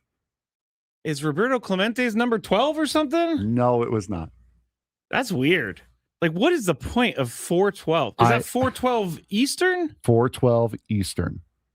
So they're not even going with a day game. They're going with an afternoon game. It's a twilight game, yeah. A twilight game. Oh, that is weird. And I know the Angels have really weird times as well. And I think it has to do probably with some sort of broadcasting where I don't know. 6:38 is weird though. 4:12 is weird. What? They have to let the radio broadcast in the building by a certain time, I guess. I guess. Since they don't travel on the road with the team. That is true still, right? Yeah. They didn't we're talking Angels, right? Yes. They didn't do radio broadcasts last year. If I remember that correctly. They're doing it now this year, but again, they're not letting them travel with the team. I'm sorry to you Angels fans. I mean, your owner says that you don't want to win. So that's your problem, is a guy who thinks you don't want to win, even though I'm sure all of them want to win. To be fair. That was said in the context of when you go to a game, you're not really worried about the team winning. You're worried about your comfort. You're worried about the food. You're worried about other stuff there. Of course, you would like to see the team win, but when you are at the game and in-game experience, you're not focused on seeing the team win per se. I'm going to see my team win. I'm not going for the experience. I agree, but that was the context in which Artie Moreno said that.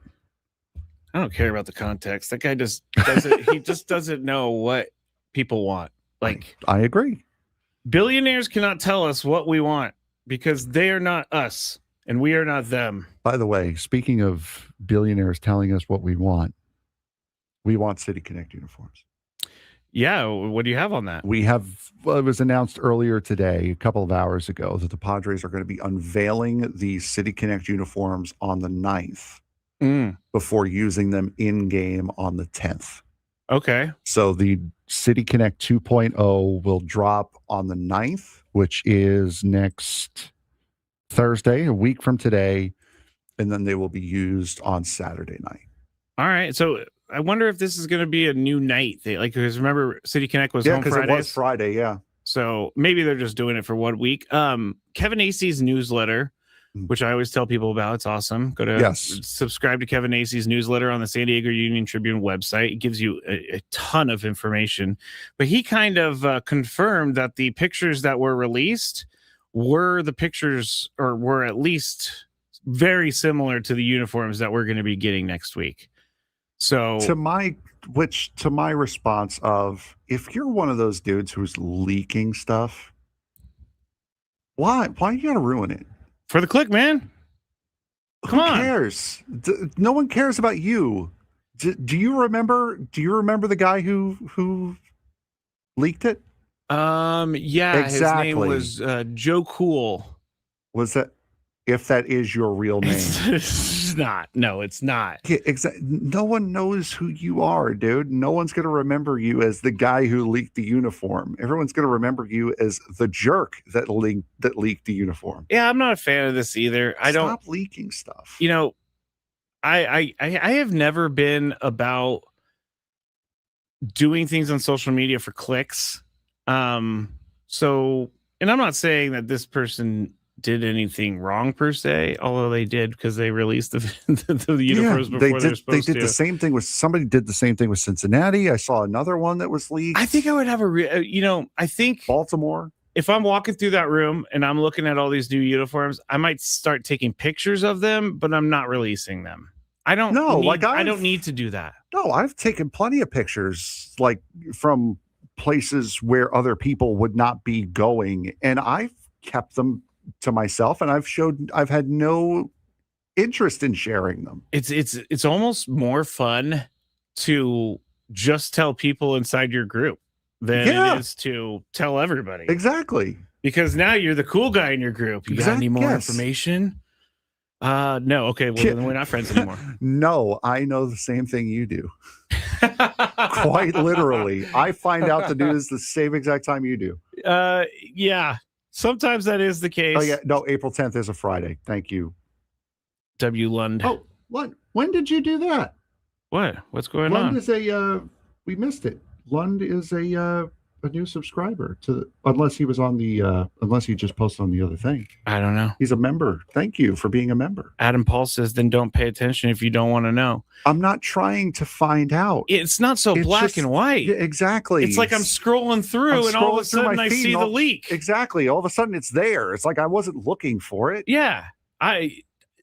Once I heard it was out there, sure, I went and looked for it, but I wasn't someone who's like scouring the internet for it. It was the first thing that popped up on my feed on the 20th time I opened Twitter that day. You need to stop opening Twitter so much. I do it during the breaks because I'm bored. I pride myself on using social media less these days because I feel like scroll on by.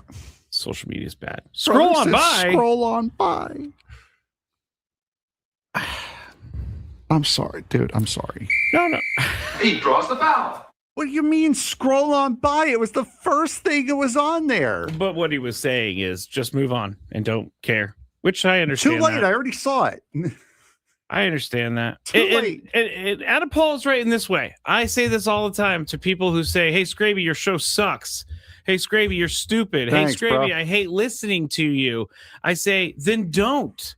Like, I'm not in my car. I appreciate cursing at the radio because I hate someone so much. I appreciate you listening and giving me the rating. Yeah. I appreciate it. Yeah. I completely appreciate you doing that. But, sir, you do not have to, sir or ma'am, you do not have to listen to me. That is just not something that you absolutely 100% have to do. You know what I do, Frank? When I'm listening to something and I'm like, I don't like this, I change it and I move on with my day. And if I'm wanting to not have something spoiled for me, like say there's a Formula One race that was in Japan last weekend that was on at like 11 o'clock at night. I'm not watching that live. I'm going to bed and I'm watching it the next day. I don't go on social media because I know my Twitter is going to be filled with people reacting to the race.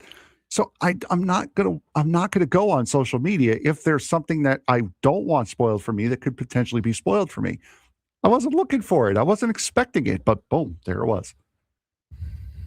It's true. Frank, I'm sorry for that. I'm sorry that happened to you. No, I'm sorry that you got it spoiled for you. No, it's fine. Will people please think of Frank next time before they send this out, because thank you. We can't spoil it for Mr. Frank. Exactly. All right. Matt Skraby, Frank Marchese, Casey, San Diego, #1 sports station. I'm just saying things at this point.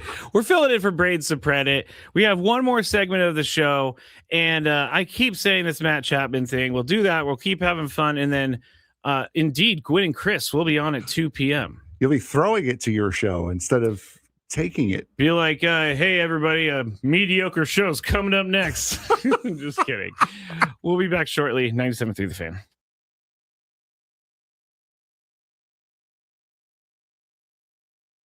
San Diego State baseball just showed you exactly who they are, and it's both exciting and a little frustrating at the same time. They lost Game 1 to Grand Canyon, giving up 4 home runs, and then turn around and win a 12-11 thriller where they survive 2 grand slams and get a clutch 3-run homer in the 9th from Tice Peterson.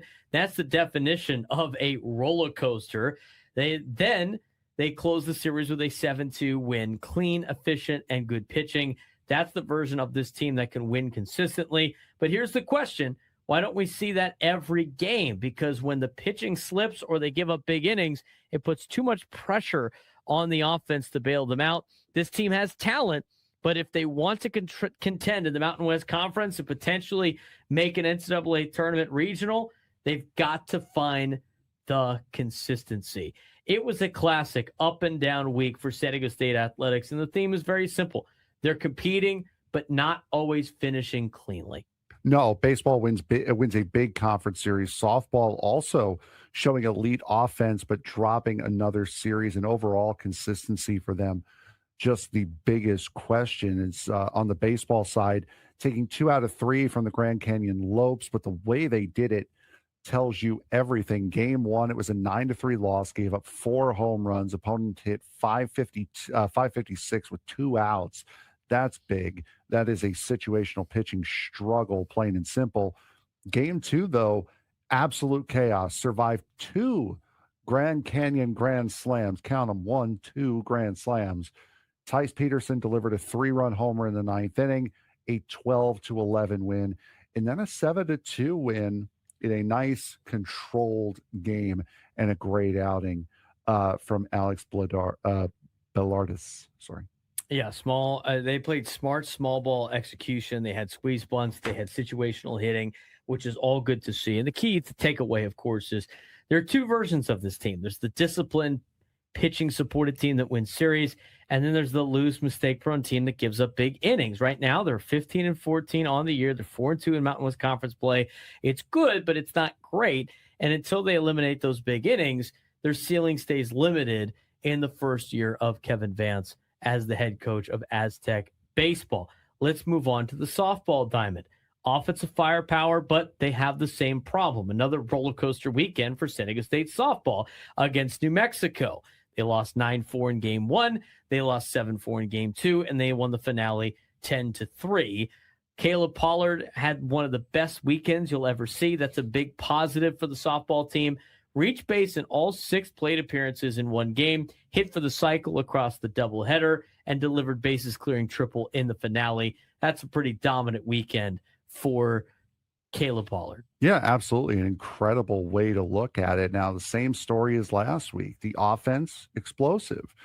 Pitching and defense, a little inconsistent, a little up and down. Currently sitting at 19-15 on the season. They're 4-5 in the Mountain West. And the reality is they are good enough to score with anyone, but they're not consistent enough to be able to do it and control games from start to finish like you need to do.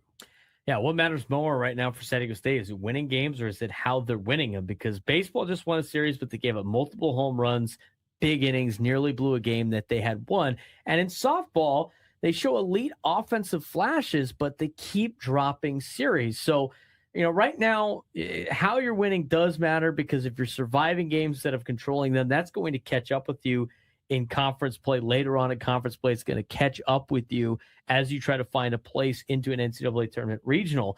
And the best teams limit those mistakes. They control tempo and they finish clean. San Diego State just isn't there yet on the baseball side of things. And for softball, they're playing a little bit better than what the results are, but eventually you do have to get the results. So both teams are kind of in a tough spot right now in terms of like a purgatory of monotony and mediocrity that they have the ability to get out of. And they will try to do that next, as baseball will take on Arizona State and take on the Sun Devils this week. And for softball, later on this weekend, they'll be taking on Utah State to extend their Mountain West season. So updating baseball and softball, they have the ability to do it, but it's the lack of consistency that has hurt the Aztecs.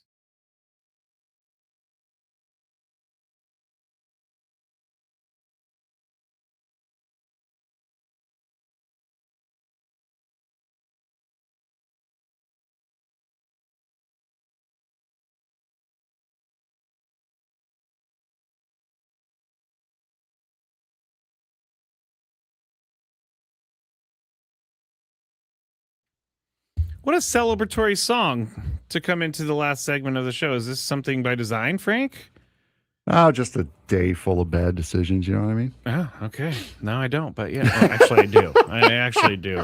Made a lot of bad decisions in my life. No, has nothing to do with anything today. It was just the next one that came up in the thing. Oh, well, it was a joyous bed for us to head into the last segment, and I appreciate that. I'm Matt Skraby. That's Frank Marchese. We are filling in for Braden. He will be back on Monday. Programming note, Frank and Braden do not have a show tomorrow because the Red Sox and Padres are going to be playing on opening day starting at 10 a.m. So no show for you guys. Gwen and Chris, we will have a show. We'll be doing a post-game show after tomorrow's game. And we're going to have Michael King, supposedly. I haven't seen that officially from the Padres yet, but I haven't checked in a couple hours. Michael King versus Sonny Gray. And then Saturday, Randy Vasquez versus Connolly Early.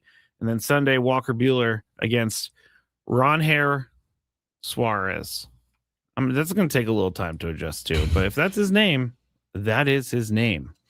All right, let's see. I think what we should talk about now is something that I've been teasing basically all show and haven't gotten to yet. But yesterday, tough day for Casey Schmidt at first base for the Giants. Well, it depends on the perspective. For the Giants, it's a tough day. He's a former Aztec, so we kind of have to feel a little bad about it, but not too bad because they ended up winning the game because of it. But so Casey Schmidt has 2 balls that he can't handle at first base. I think both from Matt Chapman. Phrasing. Oh, so Matt Chapman, they have a mound visit. Matt Chapman is walking over towards Casey Schmidt, and you can read as clear as day. If you don't even need to be a lip reader. You don't. You did not need John Boy for yesterday. He said, "Catch the bleeping ball," and he said it twice. And this came up on the roundtable earlier, and Ben Higgins was really against it. I guess I wasn't so against it because sometimes some guys need certain motivations, maybe getting in his face. And I know it's not the friendliest looking thing in the world, but after the game, Matt Chapman said, "Hey, we talked about it. We're good." But what did you think, Frank? Because I did not have as big of a problem with it that other people did. I didn't even see it live. I saw it after the game. I was too worried about looking at other things surrounding the game. But that to me is one of those, it was almost like almost like a private public moment. If you're doing something on the field, there's cameras there. Someone's going to pick something up and there's going to be an angle from somewhere that's going to catch what you're saying. Yeah. But he didn't do it like out on the field. Like he's at his position, Schmidt's at his, so he's just screaming and yelling. You don't do that. You don't show up your teammate in that way. Did it at a private mound visit off to the side. So that's why I say it's like kind of like a private public moment, because it was done in like the confines of a mound visit, but it was done on the field. So he knew not to show up his teammate by straight yelling at him on the field from his position. Yeah. But didn't know enough to not do it on the field where a camera was going to catch him. I think he knew exactly what was going to happen. I don't think he cared at the moment. No, in the moment, oh, for sure, no. And I really think that Matt Chapman, like, it would be much worse to me if we saw them in the dugout getting into it, like after the inning. That seems much worse. But just a couple things to say to Casey Schmidt, maybe to get his head back in it. But a lot of people did not appreciate this. And I'm not really seeing I understand that it's not great. It's not like I wouldn't want Chris to yell at me and say that to me. But if I needed to catch the ball, then I would just be like, you're right. I wouldn't want it. I would not have. To me, there's a difference between showing up your teammate. I don't think what he did was doing that. Yeah, I don't think so either. Yeah, no, he had at least enough presence of mind to not just scream it from his position. Yeah. That was more of a, hey, McFly, wake up McFly kind of thing. Yeah. That wasn't like a criticism. That wasn't, to me, that just felt like a wake up, get your head in the game. I agree. That wasn't I'm gonna try to dress you down on the field in front of everyone. Yeah. I think much to do about nothing. I also think that Giants fans are a little upset because their team started the way it did. And you know what? I came into the week feeling like, okay, the Giants are not playing great. The Padres can easily take 2 of 3 from them, but it went the other way. Yeah, and that's what Braden was saying yesterday with the Red Sox. Red Sox are 1-5. Mm-hmm. You could say, hey, listen, they're not playing all that well. Giants weren't playing all that well either. It's not, it doesn't, that kind of good grace and good feeling doesn't feel like solace right now because you just had it. Yeah. And you've lost 2 out of 3. Yeah. Yeah. They're going to flush it as they do. Nick Pivetta flushed it because Nick Pivetta had pretty bad opening day start. Yesterday, he went 5 innings. He only gave up 1 hit. He struck out 8, and he threw 70% fastballs yesterday. So that's a good thing for him because he's mainly like a fastball curveball guy. Mm-hmm. When his curveball's going well, he could throw basically any pitch. But I don't. Could we say that Ruben Niebla is the reason that Nick Pivetta is as good as he is? Because his career coming into being a Padre, it wasn't like over the top great. It wasn't bad either, but he was kind of, I can't say average, but maybe above average. I think it's still a little too early to tell for this season. Yeah. 1 year could be a fluke. I would want to see a little bit more out of this year, out of Nick Pivetta before I say, yeah, he's turned a corner. I think that's somewhat fair. I don't know if we need the full year though, but he did. Oh no, I don't think no. If he's pitching lights out in June, then yeah, he's turned the corner for sure. Quickly, I'll do my Padres good, middle, and bad, and Frank, jump in when you would like. Padres good. Basically, what I'm doing was going back through the last 6 games and just picking out some major things. Padres good. That Jackson Merrill home run at bat on Tuesday night when he hit the 7-pitch 2-run homer, and it was in the 9th inning.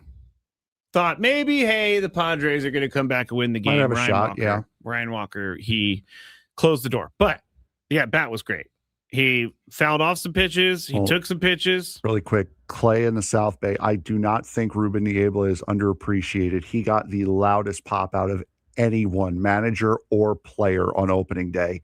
I don't think Ruben Niebla is underappreciated. I think I understand why Clay maybe said that because maybe he's more important to the team than we really realize. But I do think that here in town, people understand how important Ruben Niebla is. 100%.